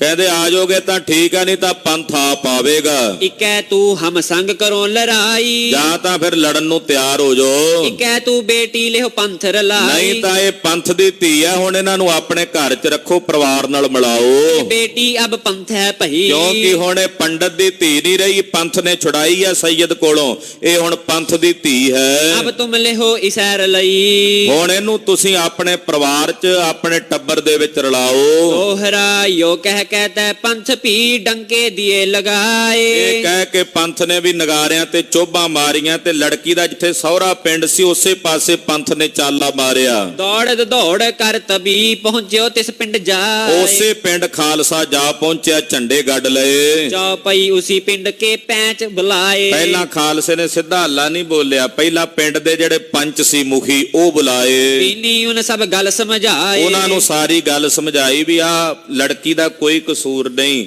ਸੈਯਦ ਨੇ ਵਾਅਦਾ ਕੀਤਾ ਸੀ, ਉਹਨੂੰ ਸੋਧਾ ਲਾ ਦਿੱਤਾ ਖਾਲਸੇ ਨੇ, ਇਹ ਲੜਕੀ ਹੁਣ ਆਪਣੇ ਸਹੁਰੇ ਘਰ ਰਹੇਗੀ। ਸੋ ਬਾਤ ਪੰਚਨ ਮੰਨ ਲਈ, ਜਿਹੜੇ ਪਿੰਡ ਦੇ ਮੁਖੀ ਪੰਚ ਸੀ ਉਹਨਾਂ ਆਖਿਆ ਪੰਥ ਦਾ ਹੁਕਮ ਹੈ, ਖਾਲਸਾ ਇੰਨਾ ਪਰਉਪਕਾਰ ਕਰ ਰਿਹਾ ਤੇ ਅਸੀਂ ਵੀ ਆਪਣੇ ਪਿੰਡ ਵਾਲੇ ਸਾਰੇ ਰਲ ਕੇ ਇਸ ਧੀ ਨੂੰ ਵਸਾਵਾਂਗੇ। ਚਹੁ ਬਰਨੀ ਪੰਚਾਇਤ ਵਿਪਸੰਗ ਆਈ, ਕਹਿੰਦੇ ਉਹ ਚਾਰੇ ਵਰਨਾਂ ਦੀ ਜਿਹੜੀ ਪੰਚਾਇਤ ਸੀ ਪਿੰਡ ਦੀ ਇਕੱਠੀ ਹੋ ਕੇ ਆਈ। ਚਹੁ ਬਰਨਨ ਇਮ ਦਈ ਠਹਿਰਾਏ, ਸਾਰਿਆਂ ਨੇ ਗੁਰਮਤਿ ਸਾਹਿਬ ਪੰਥ ਦੇ ਨਾਲ ਸਹਿਮਤੀ ਪ੍ਰਗਟ ਕੀਤੀ। ਵਹਿ ਕਰੈ ਰਸੋਈ ਹਮ ਲੇਹ ਖਾਏ। ਉਹ ਕਹਿਣ ਲੱਗੇ, ਹੁਣ ਉਹ ਕਹਿੰਦੇ ਵੀ ਸੈਯਦ ਦੇ ਘਰ ਗਈ ਤੁਰਕਣੀ ਹੋ ਗਈ ਹੈ। ਖਾਲਸੇ ਨੇ ਆਖਿਆ ਨਹੀਂ, ਹੁਣ ਇਹ ਸ਼ੁੱਧ ਹੈ, ਤੁਸੀਂ ਰਸੋਈ ਇਹ ਕਰੇਗੀ, ਸਾਰੇ ਇਹਦੇ ਹੱਥ ਦਾ ਪ੍ਰਸ਼ਾਦਾ ਛਕੋਗੇ, ਕਿਤੇ ਮੁੜ ਕੇ ਇਹਦੇ ਨਾਲ ਦਵੰਜ ਨਹੀਂ ਕਰਨਾ, ਦਵੈਸ਼ ਨਹੀਂ ਕਰਨੀ। ਸਸੁਰਾਰ ਪਈ ਐ ਦੋਏ ਟੱਬਰ ਜੋਰ, ਜਿਹੜਾ ਸਹੁਰਾ ਟੱਬਰ ਤੇ ਪੇਕਾ ਟੱਬਰ ਦੋਨਾਂ ਨੂੰ ਸਮਝਾ ਦਿੱਤਾ। ਬੁਲਾਏ ਰਸੋਈ ਘਰ ਦੇ ਤੋਰ, ਪਹਿਲਾਂ ਉਹਦੇ ਹੱਥੀਂ ਲੰਗਰ ਤਿਆਰ ਕਰਵਾਇਆ। ਖਾਲਸੇ ਨੇ ਆਖਿਆ ਬੇਟੀ ਤੂੰ ਲੰਗਰ ਤਿਆਰ ਕਰ ਸਾਡੇ ਸਾਹਮਣੇ, ਤੇਰਾ ਸਹੁਰਾ ਪਰਿਵਾਰ ਵੀ ਤੇਰੇ ਹੱਥ ਦਾ ਭੋਜਨ ਛਕੇਗਾ, ਤੇਰਾ ਪੇਕਾ ਪਰਿਵਾਰ ਵੀ ਛਕੇਗਾ, ਇੱਕ ਵਾਰੀ ਅਸੀਂ ਛਕਾ ਕੇ ਜਾਵਾਂਗੇ। ਸਦ ਪਰ ਤੇ ਉਸ ਬਾਹ ਫੜਵਾਈ, ਔਰ ਉਹਦੇ ਪਤੀ ਨੂੰ ਸੱਦ ਕੇ ਉਸ ਲੜਕੀ ਦੀ ਬਾਹ ਉਸ ਪਤੀ ਨੂੰ ਫੜਾ ਦਿੱਤੀ। ਔਰ ਬਾਅਦ ਤੋਂ ਪੰਥ ਜੀ ਆਈ। ਪੰਥ ਦੇ ਮਨ 'ਚ ਫਿਰ ਖਿਆਲ ਆਇਆ, ਜਦੋਂ ਸਾਰਾ ਮਸਲਾ ਠੀਕ ਹੋ ਗਿਆ ਨਾ, ਖਾਲਸੇ ਦੇ ਮਨ 'ਚ ਫੇਰ ਵਿਚਾਰ ਆਈ। ਕਹੇ ਉਹਨੇ ਦਿਓ ਕੰਬਲੀ ਇੱਕ ਡਾਰ, ਕਹਿੰਦੇ ਇੱਕ ਸਿੰਘ ਆਖਿਆ ਖਾਲਸਾ ਜੀ, ਖਾਲਸਾ ਧੀ ਵਿਆਹਣ ਲੱਗਾ ਤੇ ਧੀ ਨੂੰ ਕੁਝ ਦੇ ਕੇ ਨਹੀਂ ਟੋਰਨਾ। ਇੱਕ ਸਿੰਘ ਨੇ ਉਸੇ ਵੇਲੇ ਕੰਬਲੀ ਜੀ ਲਾਈ, ਮੋਢੇ ਤੋਂ ਥੱਲੇ ਵਿਛਾ ਦਿੱਤੀ ਵੀ ਜਿਹਨੇ ਆਪਣੀ ਧੀ ਨੂੰ ਕੁਝ ਦਾਨ ਦੇਣਾ ਉਹ ਇਹ ਕੰਬਲੀ ਵਿੱਚ ਪਾ ਦਿਓ। ਕੰਨਿਆ ਦਾਨ ਤੈ ਪੰਥ ਦੈਗ ਘਾਲ, ਕਹਿੰਦੇ ਖਾਲਸਾ ਕੰਨਿਆ ਦਾਨ ਕਰੇਗਾ। ਇਸੈ ਪੰਥ ਨਿਜ ਬੇਟੀ ਕਹਿਓ, ਪੰਥ ਨੇ ਇਹਨੂੰ ਆਪਣੀ ਧੀ ਬਣਾਇਆ। ਇਸ ਕੋ ਚਾਹੀਏ ਤਾਂ ਦਾਜ ਭੀ ਦਿਓ। ਤੇ ਹੁਣ ਪੰਥ ਨੂੰ ਚਾਹੀਦਾ ਧੀ ਨੂੰ ਕੁਝ ਦਾਨ ਦੇ ਕੇ ਟੋਰੀਏ ਸਹੁਰੇ ਪਰਿਵਾਰ। ਜਬ ਉਸਨੇ ਦਿਓ ਕੱਪੜੋ ਡਾਲ, ਕਹਿੰਦੇ ਜਦੋਂ ਸਿੰਘ ਨੇ ਥੱਲੇ ਕੰਬਲ ਵਿਛਾਇਆ, ਲੱਗੇ ਚਤਰਫੋਂ ਪੜਨਾ ਮਾਲ। ਬੜੇ ਬੜੇ ਜਥੇਦਾਰ ਬਘੇਲ ਸਿੰਘ ਵਰਗੇ ਸਾਰੇ ਯੋਧੇ, ਉਹਨਾਂ ਜਿੰਨੀ ਮਾਇਆ, ਕਿਸੇ ਨੇ ਸੋਨਾ ਰੱਖਿਆ, ਕਿਸੇ ਨੇ ਗਹਿਣਾ ਰੱਖਿਆ, ਕਿਸੇ ਨੇ ਚਾਂਦੀ ਰੱਖੀ, ਕਿਸੇ ਰੁਪਈਏ, ਉੱਥੇ ਦਾ ਕੰਬਲ ਦੇ ਉੱਤੇ ਢੇਰ ਲੱਗ ਗਿਆ। ਬੇਅੰਤ ਮਾਇਆ ਦੇ ਖੁੱਲੇ ਖਜ਼ਾਨੇ ਆ ਗਏ। ਦੋਹਰਾ ਕਿਨੈ ਰੁਪਈਓ ਕਿਨ ਮੋਹਰੈ, ਪੈਸੋ ਕੌਡੀ ਅਪਾਰ। ਕਿਸੇ ਨੇ ਕੌਡੀ ਵੀ ਧਰੀ, ਕੋਈ ਗਰੀਬ ਸਿੰਘ ਸੀ, ਕਿਸੇ ਕੌਡੀ, ਕਿਸੇ ਰੁਪਈਆ, ਕਿਸੇ ਸੋਨੇ ਦੀ ਅਸ਼ਰਫੀ, ਕਿਸੇ ਗਹਿਣਾ, ਜੋ ਕਿਸੇ ਕੋਲ ਬਣਿਆ ਸਰਿਆ ਰੱਖਿਆ। ਬਹੁਤ ਦਰਬ ਇਕੱਠੀ ਪਈ, ਵਹਿ ਬਿਪਰ ਭਇਓ ਨਿਹਾਲ। ਬਹੁਤ ਸਾਰੀ ਮਾਇਆ ਇਕੱਠੀ ਕਰਕੇ ਪੰਥ ਨੇ ਉਹਦੀ ਪੰਡ ਵੱਧ ਕੇ ਤੇ ਉਸ ਲੜਕੀ ਨੂੰ ਦੇ ਦਿੱਤੀ। ਆਖਿਆ ਲੈ ਇਹ ਸਾਡੇ ਪੰਥ ਵੱਲੋਂ, ਖਾਲਸੇ ਵੱਲੋਂ ਤੈਨੂੰ ਦਾਨ ਹੈ। ਮਾਰਿਓ ਸੈਯਦ ਜਬ ਖਾਲਸੇ, ਤੋ ਭਇਓ ਤੁਰਕਨ ਥਰ ਥਲ। ਕਹਿੰਦੇ ਜਦੋਂ ਖਾਲਸੇ ਨੇ ਤੁਰਕ ਨੂੰ ਮਾਰਿਆ ਨਾ, ਸੈਯਦ ਨੂੰ, ਸਾਰੇ ਦਿੱਲੀ ਦੇ ਨੇੜੇ ਤੇੜੇ ਦਿੱਲੀ ਦੀਆਂ ਬਰੂਹਾਂ ਕੰਬਣ ਲੱਗ ਪਈਆਂ, ਤੁਰਕ ਕੰਬਣ ਲੱਗ ਪਏ। ਪੂਰਬ ਦੱਖਣ ਲਗ ਮਰੇ, ਕਈ ਗੱਲ ਇਹ ਚੱਲ। ਕਹਿੰਦੇ ਪੂਰਬ ਦੱਖਣ ਤੱਕ ਖਾਲਸੇ ਦਾ ਜ਼ੋਰ ਤੇ ਪ੍ਰਤਾਪ ਵਧਿਆ। ਚੌਪਈ ਹਿੰਦੂ ਕਹੈ ਪੰਥ ਨਿਹਕਲੰਕ ਕੋ ਆਇਓ। ਜਿਹੜੇ ਹਿੰਦੂ ਵੀਰ ਉਹ ਕਹਿੰਦੇ ਜਾਪਦਾ ਇਹ ਨੇਕ ਲੰਕ ਪੰਥ ਹੈ ਆ ਗਿਆ, ਜਿਹਨੇ ਸਾਰਿਆਂ ਨੂੰ ਮੁਕਾ ਦੇਣਾ। ਨੇਕ ਲੰਕ ਅਵਤਾਰ ਹੈ ਪੰਥ ਦਾ। ਇਸ ਪੰਥ ਹੋਵਗ ਪ੍ਰਗਟਾਇਓ। ਜਾਪਦਾ ਇਸ ਪੰਥ ਦੇ ਵਿੱਚ ਨੇਕ ਲੰਕੀ ਅਵਤਾਰ ਆ ਗਿਆ, ਜਿਹਨੇ ਸਾਰਾ ਕੁਝ ਖਤਮ ਕਰਨਾ ਹੈ। ਤੁਰਕ ਕਹੈ ਖਰ ਜੰਦਾਲ ਪੰਥ ਹੈ ਏਉ। ਜਿਹੜੇ ਤੁਰਕ ਨੇ ਉਹ ਕਹਿੰਦੇ ਆ ਖਰ ਜੰਦਾਲ ਆ ਗਿਆ, ਜਿਹਨੇ ਸਾਰੀ ਦੁਨੀਆ ਖਤਮ ਕਰਨੀ ਹੈ। ਉਹ ਕਹਿੰਦੇ ਉਹ ਖਰ ਜੰਦਾਲ, ਜਿਵੇਂ ਹਿੰਦੂ ਵੀਰ ਜਾਂ ਨੇਕ ਲੰਕ ਕਹਿੰਦਾ ਵੀ ਨੇਕ ਲੰਕ ਅਵਤਾਰ ਆਉਣਾ। ਕਲਗੀਧਰ ਜੀ ਨੇ ਵੀ ਲਿਖਿਆ। ਏਦਾਂ ਜਿਹੜੇ ਮੁਸਲਮਾਨ ਨੇ ਉਹ ਕਹਿੰਦੇ ਖਰ ਜੰਦਾਲ ਨੇ ਆਉਣਾ। ਕਹਿੰਦੇ ਲੱਗਦਾ ਖਾਲਸੇ ਵਿੱਚ ਉਹ ਕੋਈ ਖਰ ਜੰਦਾਲ ਅਵਤਾਰੀ ਆ ਗਿਆ, ਜਿਹਨੇ ਸਾਰੀ ਦੁਨੀਆ ਖਤਮ ਕਰ ਦੇਣੀ ਹੈ। ਇਹੀ ਰਹਿਣਗੇ ਹੁਣ। ਐਸੋ ਚਰਿੱਤਰ ਜਗ ਭਇਓ ਤੇਉ। ਏਦਾਂ ਪ੍ਰਤਾਪ ਖਾਲਸੇ ਦਾ ਜਗਤ ਵਿੱਚ ਪ੍ਰਗਟ ਹੋਇਆ। ਦੋਹਰਾ ਸੈਯਦ ਫੂਕਿਓ ਪੰਥ ਜਬ, ਫਿਰ ਭਏ ਦਿੱਲੀ ਗਿਰਦ ਖਾਸ। ਜਦੋਂ ਸੈਯਦ ਫੂਕਿਆ ਤੇ ਖਾਲਸਾ ਕਹਿੰਦੇ ਖਾਲਸਾ ਜੀ ਦਿੱਲੀ ਆਏ ਆ, ਹੁਣ ਨੇੜੇ ਤੇੜੇ ਦਰਸ਼ਨ ਦੇ ਚੱਲੀਏ ਦਿੱਲੀ ਵਾਲਿਆਂ ਨੂੰ ਵੀ। ਦਿੱਲੀ 'ਚ ਬੈਠੇ ਆ ਮਹਿਲਾਂ 'ਚ, ਲਾਲ ਕਿਲਿਆਂ 'ਚ, ਉਹਨਾਂ ਨੂੰ ਵੀ ਦਰਸ਼ਨ ਦੇ ਚੱਲੀਏ। ਨੇੜੇ ਤੇੜੇ ਇਰਦ ਗਿਰਦ ਦਿੱਲੀ ਦੇ ਆਲੇ ਦੁਆਲੇ ਸਿੰਘਾਂ ਨੇ ਫੇਰਾ ਪਾਇਆ। ਮਤ ਦਿੱਲੀ ਚਿੰਤਾ ਭਰੀ, ਘਰ ਘਰ ਬੀਤੇ ਤਰਾਸ। ਹੁਣ ਦਿੱਲੀ ਵਿੱਚ ਚਿੰਤਾ ਤੇ ਫਿਕਰ ਪੈ ਗਿਆ, ਘਰ ਘਰ 'ਚ ਡਰ ਪੈਦਾ ਹੋ ਗਿਆ। ਖਾਲਸਾ ਆ ਗਿਆ ਦਿੱਲੀ। ਚੌਪਈ ਤੁਰਕਨ ਮਦ ਥਰ ਥੱਲਾ ਪਰਾ। ਤੁਰਕਾਂ ਦੇ ਵਿੱਚ ਥਰਥੱਲਾ ਮਚ ਗਿਆ, ਜਿੰਨੇ ਤੁਰਕ ਸਨ। ਜਿਹ ਕਿਨ ਸੁਣੀ ਤੇ ਹੀ ਤੁਰਕ ਡਰਾ। ਜਿਹੜੇ ਕਿਸੇ ਤੁਰਕ ਨੇ ਸੁਣਿਆ ਤੁਰਕ ਡਰ ਗਿਆ। ਕਹੈ ਤੁਰਕ ਇਹ ਖਰ ਜੰਦਾਲ ਪੰਥ। ਤੁਰਕ ਕਹਿੰਦੇ ਖਰ ਜੰਦਾਲ ਪੰਥ ਹੈ, ਜਲਾਦ ਹੈ ਇਹ ਨਹੀਂ ਛੱਡਦੇ, ਤੁਰਕਾਂ ਨੂੰ ਖਤਮ ਕਰਨਗੇ। ਹਮ ਜਾਪਤ ਹੈ ਯਹੀ ਮਤੰਤ। ਕਹਿੰਦੇ ਸਾਨੂੰ ਤਾਂ ਏਦਾਂ ਹੀ ਸਮਝ ਆਉਂਦੀ ਆ ਗੱਲ। ਬਾਦਸ਼ਾਹ ਦਿੱਲੀ ਪਤ ਖੌਫ ਖਾਇਓ। ਦਿੱਲੀ ਦਾ ਬਾਦਸ਼ਾਹ ਵੀ ਬੜਾ ਖੌਫ ਜੁਦਾ ਹੋਇਆ। ਉਹਨੇ ਆਪਣੋ ਸਭ ਦੀਨ ਬੁਲਾਇਓ। ਉਹਨੇ ਆਪਣੇ ਦੀਨ ਮਜਹਬ ਦੇ ਜਿੰਨੇ ਲੋਕ ਸੀ, ਉਸ ਵੇਲੇ ਬਾਦਸ਼ਾਹ ਦਾ ਨਾਮ ਸੀ ਸ਼ਾਹ ਆਲਮ। ਉਹਨੇ ਆਪਣੇ ਨਾਲ ਦੇ ਜਿੰਨੇ ਦੀਨ ਭਾਈਚਾਰੇ ਦੇ ਮੁਸਲਮਾਨ ਸਨ ਉਹ ਸੱਦੇ। ਹਮਕੋ ਛੋੜੈ ਇਹ ਪੰਥ ਨਾਹੀ। ਕਹਿੰਦੇ ਹੁਣ ਇਹ ਪੰਥ ਨੇ ਸਾਨੂੰ ਨਹੀਂ ਛੱਡਣਾ। ਗਿਰਦ ਦਿੱਲੀ ਸਭ ਇਨ ਲੁੱਟ ਖਾਈ। ਦਿੱਲੀ ਦਾ ਇਰਦ ਗਿਰਦ ਸਾਰਾ ਇਹਨਾਂ ਨੇ ਲੁੱਟ ਕੇ ਖਾ ਲਿਆ। ਅਬ ਨੌਬਤ ਹੈ ਹਮ ਪਰ ਆਈ। ਹੁਣ ਬਸ ਇਹ ਦਿੱਲੀ ਵੱਲ ਸ਼ਹਿਰ ਦੇ ਵਿੱਚ ਆਉਣ ਵਾਲੇ ਨੇ। ਲੜਨ ਜੰਗ ਫੌਜ ਹਮ ਪੈ ਨਾਹੀ। ਕਹਿੰਦਾ ਮੇਰੇ ਕੋਲ ਤਾਂ ਫੌਜ ਨਹੀਂ ਹੈ ਲੜਨ ਜੋਗੀ, ਮੈਂ ਕਿਵੇਂ ਲੜਾਂਗਾ ਖਾਲਸੇ ਨਾਲ। ਬਿਨਾ ਫੌਜ ਹਮ ਨਾਹੀ ਬਚਾਈ। ਬਿਨਾ ਫੌਜ ਤੋਂ ਸਾਡਾ ਕੋਈ ਬਚਾ ਨਹੀਂ ਹੋਣਾ, ਸ਼ਾਹ ਆਲਮ ਕਹਿੰਦਾ ਹੈ। ਅਬ ਇਨਕੇ ਹਮ ਆਏ ਦਾਈ। ਹੁਣ ਤਾਂ ਅਸੀਂ ਇਹਨਾਂ ਦੇ ਦਾ ਥੱਲੇ ਆ ਗਏ, ਹੁਣ ਨਹੀਂ ਬਚਦੇ। ਹਮ ਵੱਡਿਆਂ ਇਨ ਗੁਰਸੁਤ ਮਾਰੇ। ਸਾਡੇ ਵੱਡਿਆਂ ਨੇ ਇਹਨਾਂ ਦੇ ਗੁਰੂ ਦੇ ਪੁੱਤਰਾਂ ਨੂੰ ਮਾਰਿਆ ਸੀ। ਹਮ ਵੱਡਿਆਂ ਇਨ ਹਿਸਾਨ ਵਿਸਾਰੇ। ਸਾਡੇ ਵੱਡਿਆਂ ਨੇ ਇਹਨਾਂ ਦੇ ਅਹਿਸਾਨ ਵਿਸਾਰੇ ਸਨ, ਜਿਹੜੇ ਮੁਗਲ ਰਾਜੇ ਹੋਏ ਨੇ। ਇਹਨਾਂ ਦੇ ਵੱਡਿਆਂ ਦੇ ਗੁਰੂ ਪੀਰਾਂ ਦੇ ਅਹਿਸਾਨ ਸਾਡੇ ਵੱਡਿਆਂ ਨੇ ਭੁਲਾਏ ਨੇ। ਜਿਵੇਂ ਜਿਵੇਂ ਇਨਕੋ ਹਮ ਦੁੱਖ ਦਿਓ। ਜਿਵੇਂ ਅਸੀਂ ਇਹਨਾਂ ਨੂੰ ਦੁੱਖ ਦਿੱਤੇ ਆ, ਸਿੰਘਾਂ ਨੂੰ, ਪੰਥ ਨੂੰ, ਗੁਰੂ ਨੂੰ, ਤਿਮ ਤਿਮ ਚਾਹੇ ਇਹ ਬਦਲੋ ਲਿਓ। ਇਹ ਹੁਣ ਉਦਾਂ ਸਾਡੇ ਕੋਲੋਂ ਬਦਲੇ ਲੈਂਦੇ ਆ। ਦੋਹਰਾ ਇਕੈ ਤਾਂ ਦਿੱਲੀ ਛੱਡ ਤੁਰੋ, ਇਕੈ ਤਾਂ ਕਰੋ ਉਪਾਏ। ਸ਼ਾਹ ਆਲਮ ਕਹਿੰਦਾ ਜਾਂ ਤਾਂ ਦਿੱਲੀ ਛੱਡ ਕੇ ਟੁਰ ਚਲੀਏ ਆਪਾਂ, ਤੇ ਜਾਂ ਫਿਰ ਇੱਕ ਹੋਰ ਉਪਾਅ ਮੈਂ ਤੁਹਾਨੂੰ ਦੱਸਦਾ। ਜਿਵੇਂ ਸੱਸੋ ਅੰਧੇਰੀ ਮਦ ਮਰੈ, ਮਤ ਇਮਹੀ ਮਰ ਜਾਏ। ਕਹਿੰਦਾ ਜਾਂ ਕੋਈ ਉਪਾਅ ਕਰੋ ਜਾਂ ਭੱਜ ਕੇ ਚਲੇ ਜਾਓ, ਨਹੀਂ ਤਾਂ ਐਸਾ ਨਾ ਹੋਵੇ ਜਿਵੇਂ ਕੋਈ ਸਹਿਆ ਹਨੇਰੇ ਦੇ ਵਿੱਚ ਫਸ ਕੇ ਮਰ ਜਾਂਦਾ, ਕਿਤੇ ਏਦਾਂ ਨਾ ਮਾਰੇ ਜਾਈਏ ਖਾਲਸੇ ਦੇ ਹੱਥੋਂ। ਚੌਪਈ ਤੋ ਦਾਨਾ ਉਨ ਕਰੀ ਸਲਾਹ, ਜਿੰਨੇ ਚੰਗੇ ਚੰਗੇ ਸਲਾਹਕਾਰ ਸਨ ਸ਼ਾਹ ਆਲਮ ਦੇ, ਉਹਨਾਂ ਨੇ ਸਲਾਹ ਕੀਤੀ, ਦਿੱਲੀ ਛੱਡ ਅਬ ਬਚਤੇ ਨਾਹੇ। ਕਹਿੰਦੇ ਜੇ ਦਿੱਲੀ ਛੱਡ ਕੇ ਵੀ ਗਏ ਤੇ ਆਪਾਂ ਨਹੀਂ ਬਚਾਂਗੇ। ਹੈ ਬੇਗਮ ਸਿਮਰੂ ਕੀ ਆਹੇ, ਉੱਥੇ ਇੱਕ ਬੇਗਮ ਸਮਰੂ ਸੀ, ਉਹਦਾ ਨਾਂ ਤਾਂ ਜੇਬਨੁਸਾ ਸੀ। ਇੱਕ ਸਮਰੂ ਦੇ ਨਾਲ ਉਹ ਵਿਆਹੀ ਹੋਈ ਸੀ, ਬੜੀ ਸਿਆਣੀ ਸੀ। ਅੰਗਰੇਜ਼ਾਂ ਵੱਲੋਂ ਇਹਦਾ ਇਲਾਕਾ ਸੀ ਬੜਾ ਵੱਡਾ, ਤੇ ਦਿੱਲੀ ਦੇ ਵਿੱਚ ਇਹਦੀ ਚਲਦੀ ਸੀ, ਕਿਉਂਕਿ ਅੰਗਰੇਜ਼ ਕਾਬਜ ਹੋ ਰਹੇ ਸਨ ਹੌਲੇ ਹੌਲੇ ਉਸ ਵੇਲੇ ਦਿੱਲੀ ਵਾਲੇ ਪਾਸੇ। ਤੋ ਸਮਰੂ ਬੇਗਮ ਬੜੀ ਸਿਆਣੀ ਸੀ ਉਸ ਵਕਤ ਉੱਥੇ। ਅਬ ਉਸ ਕੀ ਪੁੱਛ ਲੈ ਹੋ ਸਲਾਹੇ, ਕਹਿੰਦੇ ਸਮਰੂ ਬੇਗਮ ਨੂੰ ਸੱਦੋ ਤੇ ਉਹਦੇ ਕੋਲੋਂ ਸਲਾਹ ਲਵੋ, ਉਹਦੇ ਨਾਲ ਗੱਲਬਾਤ ਕਰੋ। ਸੋ ਤੁਰਤ ਲਈ ਸ਼ਾਹੇ ਬੁਲਾਏ, ਕਹਿੰਦੇ ਸ਼ਾਹ ਆਲਮ ਨੇ ਉਸੇ ਵੇਲੇ ਸਮਰੂ ਬੇਗਮ ਨੂੰ ਸੱਦ ਲਿਆ। ਸਭ ਦੀਨੀ ਉਸ ਬਾਤ ਸੁਣਾਏ, ਸਮਰੂ ਬੇਗਮ ਨੂੰ ਸਾਰੀ ਗੱਲ ਦੱਸੀ ਵੀ ਏਦਾਂ ਖਾਲਸਾ ਨੇੜੇ ਆ ਗਿਆ। ਸੁਣ ਕਰ ਬੇਗਮ ਸੀਸ ਹਿਲਾਇਆ, ਸੁਣ ਕੇ ਸਮਰੂ ਬੇਗਮ ਨੇ ਸਿਰ ਹਿਲਾਇਆ ਪਛਤਾਵੇ ਨਾਲ। ਬੁਰਾ ਵਕਤ ਕਹਿ ਬੇਗਮ ਸੁਨਾਇਆ, ਕਹਿਣ ਲੱਗੀ ਇਹ ਬੜਾ ਬੁਰਾ ਵਕਤ ਹੈ ਦਿੱਲੀ ਤੇ ਜੇ ਖਾਲਸਾ ਆ ਗਿਆ। ਦੋਹਰਾ ਤੋ ਬੇਗਮ ਐਸੇ ਕਹੀ ਛੋੜੀਏ ਨਾਹੇ ਉਪਾਏ। ਬੇਗਮ ਸਮਰੂ ਕਹਿੰਦੀ ਆ ਚਲੋ ਜੋ ਹੋ ਗਿਆ, ਪਰ ਆਪਾਂ ਨੂੰ ਉਪਾਅ ਨਹੀਂ ਛੱਡਣਾ ਚਾਹੀਦਾ, ਹੌਸਲਾ ਨਹੀਂ ਹਾਰਨਾ ਚਾਹੀਦਾ, ਕੋਈ ਨਾ ਕੋਈ ਉਪਾਅ ਜ਼ਰੂਰ ਕਰਨਾ ਚਾਹੀਦਾ ਹੈ। ਸਾਮ ਦਾਮ ਦੰਡ ਭੇਦ ਕਹਿ ਬਨੈ ਸੋ ਲਿਓ ਬਣਾਏ, ਕੋਈ ਸਾਮ ਦਾਮ ਦੰਡ ਭੇਦ ਕੁਝ ਵੀ ਤਰੀਕਾ ਬਣਦਾ ਬਣਾਉਣਾ ਚਾਹੀਦਾ ਹੈ। ਚੌਪਈ ਹੈ ਸਿੰਗਲ ਮਦ ਬਹੁ ਸਰਦਾਰ, ਕਹਿਣ ਲੱਗੀ ਕਿ ਸਿੰਘਾਂ ਵਿੱਚ ਬੜੇ ਬੜੇ ਸਰਦਾਰ ਨੇ, ਜੱਸਾ ਸਿੰਘ ਆਹਲੂਵਾਲੀਆ ਸਾਹਿਬ ਵਰਗੇ, ਤੇ ਬੜੇ ਬੜੇ ਜਰਨੈਲ ਨੇ, ਚੜ੍ਹਤ ਸਿੰਘ ਵਰਗੇ, ਬਘੇਲ ਸਿੰਘ ਵਰਗੇ, ਬਾਬੇ ਸ਼ਾਮ ਸਿੰਘ ਵਰਗੇ, ਬੜੇ ਬੜੇ ਜਰਨੈਲ ਸਰਦਾਰ ਨੇ ਖਾਲਸੇ ਵਿੱਚ। ਲਿਹੋ ਕਿਸੀ ਸੋ ਬਾਤ ਵਿਚਾਰ, ਕਿਸੇ ਇੱਕ ਦੇ ਨਾਲ ਗੱਲਬਾਤ ਕਰੀਏ, ਕਿਉਂਕਿ ਸਾਰਿਆਂ ਨਾਲ ਗੱਲ ਕਰਨੀ ਸੌਖੀ ਨਹੀਂ ਬਣਨੀ, ਕਿਸੇ ਇੱਕ ਦੇ ਨਾਲ ਗੱਲ ਕਰੀਏ। ਸ਼ਾਹ ਕਹੀ ਹਮ ਪਤੇ ਆਵੇਂ ਨਾਹੀ, ਸ਼ਾਹ ਆਲਮ ਕਹਿੰਦਾ ਬੇਗਮ ਸਮਰੂ ਉਹ ਸਾਡੀ ਨਹੀਂ, ਉਹਨਾਂ ਨੇ ਸਾਡੇ ਤੇ ਨਹੀਂ ਵਿਸ਼ਵਾਸ ਕਰਨਾ। ਅਸੀਂ ਤਾਂ ਗੱਲ ਕਰਨ ਗਏ ਵੀ ਤਾਂ ਉਹਨਾਂ ਨੇ ਕੀ ਪਤਾ ਲੱਗਦਾ, ਗੱਲ ਕਰਨ ਵਾਲਿਆਂ ਨੂੰ ਹੀ ਧਰ ਲੈਣ। ਇਸ ਕਰਕੇ ਸਾਡੇ ਤੇ ਨਹੀਂ ਉਹਨਾਂ ਨੇ ਯਕੀਨ ਕਰਨਾ, ਕਿਉਂਕਿ ਅਸੀਂ ਆਪਣਾ ਯਕੀਨ ਇੰਨਾ ਨੀਚ ਕਰ ਲਿਆ ਉਹਨਾਂ ਦੇ ਸਾਹਮਣੇ, ਕਸਮਾਂ ਤੋੜ ਕੇ ਆਪਣੀਆਂ। ਹੁਣ ਉਹ ਸਾਡੇ ਤੇ ਯਕੀਨ ਨਹੀਂ ਕਰਦੇ। ਮਤ ਮਾਰੈ ਹਮ ਦਗੋ ਕਮਾਹੀ, ਕਿਤੇ ਐਸਾ ਨਾ ਹੋਵੇ ਕਿ ਉਹ ਇਹ ਸੋਚਣ ਵੀ ਇਹ ਤੁਰਕ ਸਾਡੇ ਨਾਲ ਦਗਾ ਕਰਦੇ ਆ ਤੇ ਮਾਰ ਹੀ ਨਾ ਦੇਣ ਸਾਨੂੰ। ਕਹਿ ਬੇਗਮ ਸਭ ਇੱਕ ਸਰ ਨਾਹੀ, ਬੇਗਮ ਸਮਰੂ ਕਹਿੰਦੀ ਆ ਏਦਾਂ ਨਹੀਂ ਹੁੰਦਾ, ਇੱਕ ਸਮਾਨ ਨਹੀਂ ਹੁੰਦੇ ਸਾਰੇ। ਹਮ ਦੇਖੇ ਸਭ ਹੀ ਪਤੇ ਆਈ, ਕਹਿੰਦੀ ਮੈਂ ਸਿੰਘਾਂ ਦੇ ਨਾਲ ਮੇਰਾ ਵਾਸਤਾ ਰਿਹਾ ਥੋੜਾ ਬਹੁਤ, ਕਿਤੇ ਬਘੇਲ ਸਿੰਘ ਹੋਣਾ ਨੂੰ ਮਿਲੀ ਸੀ। ਕਹਿੰਦੀ ਮੈਂ ਸਿੰਘਾਂ ਨੂੰ ਮਿਲੀ ਹੋਈ ਆ। ਬਘੇਲ ਸਿੰਘ ਮੈਂ ਬਣਾਓ ਭਾਈ, ਕਹਿੰਦੀ ਬਘੇਲ ਸਿੰਘ ਨੂੰ ਮੈਂ ਆਪਣਾ ਭਰਾ ਬਣਾ ਲਵਾਂਗੀ। ਬੜਾ ਯੋਧਾ ਤੇ ਦਿੱਲੀ ਦੇ ਨੇੜੇ ਤੇੜੇ ਉਹਦਾ ਇਲਾਕਾ ਹੈ, ਰਾਜ ਉਹੀ ਕਰਦਾ ਹੈ।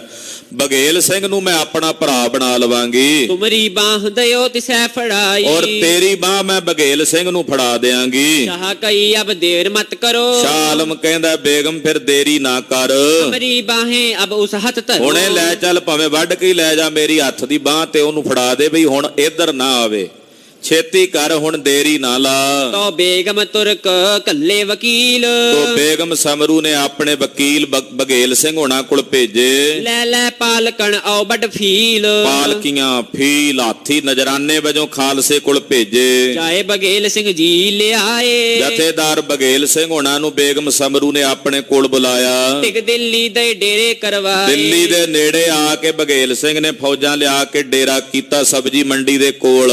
ਤੋ ਬੇਗਮ ਸਿੰਘ ਜੀ ਪਹਿ ਆਏ, ਤੋ ਬਘੇਲ ਸਿੰਘ ਜੀ ਆਪਣੀ ਕੁਝ ਫੌਜ ਲੈ ਕੇ ਬੇਗਮ ਸਮਰੂ ਕੋਲ ਆਏ। ਕਈ ਛਿਆਨੀ ਪਾਤਸ਼ਾਹੇ ਲਿਖਾਏ, ਔਰ ਬੇਗਮ ਸਮਰੂ ਨੇ ਆਖਿਆ ਕਿ ਦਿੱਲੀ ਵਿੱਚ ਜਿੰਨੀ ਆਮਦਨ ਆਉਂਦੀ ਹੈ ਰੁਪਈਏ ਵਿੱਚੋਂ 6 ਆਨੇ ਅਸੀਂ ਖਾਲਸੇ ਨੂੰ ਦੇਵਾਂਗੇ। ਇਹ ਫੈਸਲਾ ਹੋਇਆ, ਸੰਧੀ ਹੁੰਦੀ ਜਿਵੇਂ ਕਿ ਦਿੱਲੀ 'ਚ ਜੇ 8 ਆਨੇ ਆਉਂਦੇ ਆ ਰੁਪਈਏ ਦੇ ਵਿੱਚੋਂ, ਕਹਿੰਦੇ 96 ਦਾ ਮਤਲਬ ਹੁੰਦਾ 6 ਆਨੇ ਅਸੀਂ ਪੰਥ ਨੂੰ ਦੇਾਂਗੇ। ਦੋਹਰਾ ਕਸਮ ਨੇਮ ਦੋ ਔਰਤੇ ਬੇਗਮ ਦੇ ਕਰਾਏ, ਬੇਗਮ ਸਮਰੂ ਨੇ ਕਸਮਾਂ ਕੌਲ ਕੀਤੇ ਆਪਸ ਵਿੱਚ ਵੀ ਅਸੀਂ ਕਸਮ ਖਾਂਦੇ ਆ ਸ਼ਾਹ ਆਲਮ ਦੇ ਵੱਲੋਂ ਕਿਸੇ ਪ੍ਰਕਾਰ ਦੀ ਕੋਈ ਵਧੀਕੀ ਨਹੀਂ ਹੋਵੇਗੀ। ਤੇ ਹਰ ਸੱਤ ਚੜਾਵਣੇ ਸਿੰਘ ਜੀ ਲੈ ਲਿਖਾਏ, ਬਘੇਲ ਸਿੰਘ ਜੀ ਨੇ ਲਿਖਿਆ ਵੀ ਸਾਡੇ 7 ਸਥਾਨ ਜਿਹੜੇ ਵੱਡੇ ਨੇ, ਇੱਥੇ ਹੋਰ ਵੀ ਨੇ ਜਿਹੜੇ ਸਾਹਿਬਾਂ ਦੇ ਇਤਿਹਾਸਕ 7 ਸਥਾਨ ਨੇ ਮਾਤਾ ਜੀ ਹੋਣਾ ਦੇ ਜਾਂ 9ਵੇਂ ਪਾਤਸ਼ਾਹ ਦੇ, ਮੈਂ ਉੱਥੇ ਨਿਸ਼ਾਨ ਚਲਾਉਣੇ ਆ ਤੇ ਸਥਾਨ ਬਣਾਉਣੇ ਆ, ਇਹ ਲਿਖ ਕੇ ਦਿਓ। ਕਿ ਤੁਸੀਂ ਉੱਥੇ ਕਿਸੇ ਪ੍ਰਕਾਰ ਦੀ ਕੋਈ ਇਤਰਾਜ਼ਬਾਜ਼ੀ ਨਹੀਂ ਕਰੋਗੇ। ਬਘੇਲ ਸਿੰਘ ਹੋਣਾ ਨੇ ਬਕਾਇਦਾ ਬੇਗਮ ਸਮਰੂ ਕੋਲੋਂ ਔਰ ਸ਼ਾਹ ਆਲਮ ਦੇ ਕੋਲੋਂ ਲਿਖਤ ਕਰਵਾਈ। ਸਿੰਘ ਜੀ ਕੋ ਪਤਸ਼ਾਹ ਨੇ ਕੱਲਿਓ ਅਸੇ ਖਵਾਏ। ਔਰ ਬਾਦਸ਼ਾਹ ਨੇ ਸਿੰਘ ਨੂੰ ਕਹਿ ਕੇ ਭੇਜਿਆ, ਮੋੜੋ ਪਾਛੈ ਦਲ ਕੀ ਮੈਂ ਹੋਏ ਨਿਜ ਦੇਸ਼ ਬਚਾਏ। ਉਹ ਕਹਿਣ ਲੱਗਾ ਵੀ ਤੁਹਾਡੇ ਨਾਲ ਫੌਜਾਂ ਬੜੀਆਂ ਨੇ ਖਾਲਸੇ ਦੀਆਂ, ਵੀ ਤੁਸੀਂ ਆ ਕੇ ਸਥਾਨ ਬਣਾਓ, ਪਰ ਜਿਹੜਾ ਤੁਹਾਡੇ ਨਾਲ ਦਲ ਹੈ, ਫੌਜ ਹੈ, ਇਹਨਾਂ ਨੂੰ ਵਾਪਸ ਭੇਜ ਦਿਓ, ਲੱਖਾਂ ਦੀ ਗਿਣਤੀ 'ਚ ਨੇ, ਕਿਉਂਕਿ ਜੇ ਇੱਥੇ ਰਹੇ ਤੇ ਇਹਨਾਂ ਦੇ ਉਜਾੜ ਦੇਣੀ ਆ ਦਿੱਲੀ, ਇਸ ਕਰਕੇ ਇਹਨਾਂ ਨੂੰ ਕਿਸੇ ਤਰੀਕੇ ਵਾਪਸ ਭੇਜ ਦਿਓ। ਚੌਪਈ ਬਘੇਲ ਸਿੰਘ ਤੋਂ ਬੇਗਮ ਫਰਮਾਇਓ। ਬਘੇਲ ਸਿੰਘ ਜੀ ਬੋਲੇ ਬੇਗਮ ਸਮਰੂ ਨੂੰ, ਕਹਿੰਦੇ ਕਹਿ ਪਤਸ਼ਾਹੀ ਡੇਰਾ ਬਾਹਰ ਕਰਾਇਓ। ਕਹਿੰਦੇ ਬਾਦਸ਼ਾਹ ਨੂੰ ਕਹੋ ਸਾਡਾ ਡੇਰਾ ਦਿੱਲੀ ਤੋਂ ਬਾਹਰ ਕਰਾ ਦੇਵੇ। ਮਾੜ ਮੋਟ ਜੋ ਤੁਮਰੇ ਪਾਹੇ। ਜਿਹੜੇ ਤੁਹਾਡੇ ਕੋਲੋਂ ਮਾੜੇ ਮੋਟੇ ਜੀਆਂ ਫੌਜਾਂ ਹੋਣ, ਮਰੀਅਲ ਫੌਜ ਤਾਂ ਹੋਵੇਗੀ, ਸ਼ਾਹ ਆਲਮ ਕੋਲ ਉੱਕਾ ਤਾਂ ਨਹੀਂ ਮਰਿਆ ਹੋਇਆ, ਬਾਦਸ਼ਾਹ ਜਿਹੜੀ ਥੋੜੀ ਬਹੁਤੀ ਉਹਦੇ ਕੋਲ ਫੌਜ ਹੈ, ਦਿਓ ਬਾਹਰ ਤੂੰ ਝੰਡੋ ਗੜਵਾਏ। ਉਹਨਾਂ ਨੂੰ ਬਾਹਰ ਭੇਜ ਦੇ, ਬੰਦੂਕਾਂ ਵਗੈਰਾ ਦੇ ਕੇ ਤੇ ਝੰਡੇ ਬਾਹਰ ਲਿਆ ਕੇ ਲਾ ਲਓ। ਸੋ ਬਾਤ ਪਤਸ਼ਾਹ ਮੰਨ ਲਈ। ਬਾਦਸ਼ਾਹ ਨੇ ਗੱਲ ਮੰਨ ਲਈ। ਜਿਹੜੀ ਮਾੜੀ ਮੋਟੀ ਫੌਜ ਸੀ ਉਹਦੇ ਕੋਲ 2-4 ਹਜ਼ਾਰ 5 ਹਜ਼ਾਰ, ਉਹਨੇ ਬਾਹਰ ਲਿਆ ਕੇ ਉਹ ਫੌਜ ਦਾ ਡੇਰਾ ਕਰਵਾ ਦਿੱਤਾ। ਦੀਨੇ ਝੰਡੇ ਬਾਹਰ ਗੱਡਈ। ਔਰ ਬਾਹਰ ਆ ਕੇ ਉਹਨਾਂ ਨੇ ਝੰਡੇ ਗੱਡ ਲਏ। ਤੋ ਸਿੰਘ ਜੀ ਹਲਕਾਰੇ ਵੱਲ ਪੰਥ ਕੱਲੇ। ਤੇ ਬਘੇਲ ਸਿੰਘ ਨੇ ਫਿਰ ਆਪਣੇ ਕੁਝ ਹਲਕਾਰੇ ਜਿਹੜੇ ਬਾਕੀ ਪੰਥ ਦੇ ਸਿੰਘ ਸੀ ਉਹਨਾਂ ਕੋਲ ਭੇਜੇ, ਵਿਉਂਤ ਕੀਤੀ ਉਹਨਾਂ ਪਤਾ, ਉਦਾਂ ਕਿਹਾ ਵੀ ਜਾਓ। ਸਿੰਘਾਂ ਕਹਿਣਾ ਨਹੀਂ ਅਸੀਂ ਦਿੱਲੀ ਮਾਰਨੀ। ਤੋ ਬਘੇਲ ਸਿੰਘ ਨੇ ਵੀ ਸਕੀਮ ਵਰਤੀ, ਉਹ ਫੌਜ ਤੁਰਕਾਂ ਦੀ ਬਾਹਰ ਡੇਰਾ ਕਰਵਾ ਕੇ ਤੇ ਹਲਕਾਰੇ ਪੰਥ ਕੋਲ ਭੇਜੇ। ਜਾ ਕਹਿਓ ਪੰਥ ਬਿਖਬਰ ਕਹਾਂ ਤੁਮ ਚੱਲੇ। ਔਰ ਕਹਿਣ ਲੱਗੇ ਵੀ ਹਲਕਾਰਿਆਂ ਨੇ ਆਖਿਆ ਖਾਲਸਾ ਜੀ ਤੁਸੀਂ ਕਿੱਧਰ ਬੇਖਬਰ ਹੋ ਕੇ ਦਿੱਲੀ ਵੱਲ ਚੱਲੇ ਹੋ? ਬਾਦਸ਼ਾਹ ਡੇਰਾ ਬਾਹਰ ਪਾਇਓ। ਉਹ ਤਾਂ ਫੌਜਾਂ ਲੈ ਕੇ ਸ਼ਾਹ ਆਲਮ ਬਾਹਰ ਬੈਠਾ, ਤੁਹਾਡੀ ਉਡੀਕ ਕਰਦਾ, ਉਹ ਤਾਂ ਲੜੇਗਾ ਤੁਹਾਡੇ ਨਾਲ। ਬਹੁਤ ਦੱਖਣ ਤੇ ਮਰਟੋ ਮੰਗਾਇਓ। ਉਹਨੇ ਤਾਂ ਦੱਖਣ ਤੋਂ ਮਰੱਟੇ ਵੀ ਸੱਦ ਲਏ ਨੇ ਆਪਣੀ ਮਦਦ ਲਈ। ਚੌਰ ਘੜੀ ਉਨ ਮੁਹਰੇ ਤੋਰੀ। ਔਰ ਉਹਨੇ ਫੌਜ ਸਾਰੀ ਮੂਹਰੇ ਤੋਰੀ ਹੋਈ ਹੈ। ਤੁਮ ਮੁੜ ਜਾਵੋ ਤੁਮ ਪੈ ਫੌਜ ਥੋੜੀ। ਇਸ ਕਰਕੇ ਖਾਲਸਾ ਜੀ ਤੁਹਾਡੀ ਫੌਜ ਥੋੜੀ ਆ, ਤੁਸੀਂ ਇੱਥੋਂ ਵਾਪਸ ਪਰਤ ਜਾਓ। ਸੁਨਤ ਸਿੰਘ ਮੁੜ ਹਟੇ ਪਿਛਾਹੇ। ਸਿੰਘ ਕਹਿੰਦੇ ਚੰਗਾ ਭਾਈ ਫੇਰ ਆ ਜਾਾਂਗੇ ਦੁਬਾਰਾ, ਦਿੱਲੀ ਕਿਹੜਾ ਮਾਰਨੀ ਔਖੀ ਹੈ।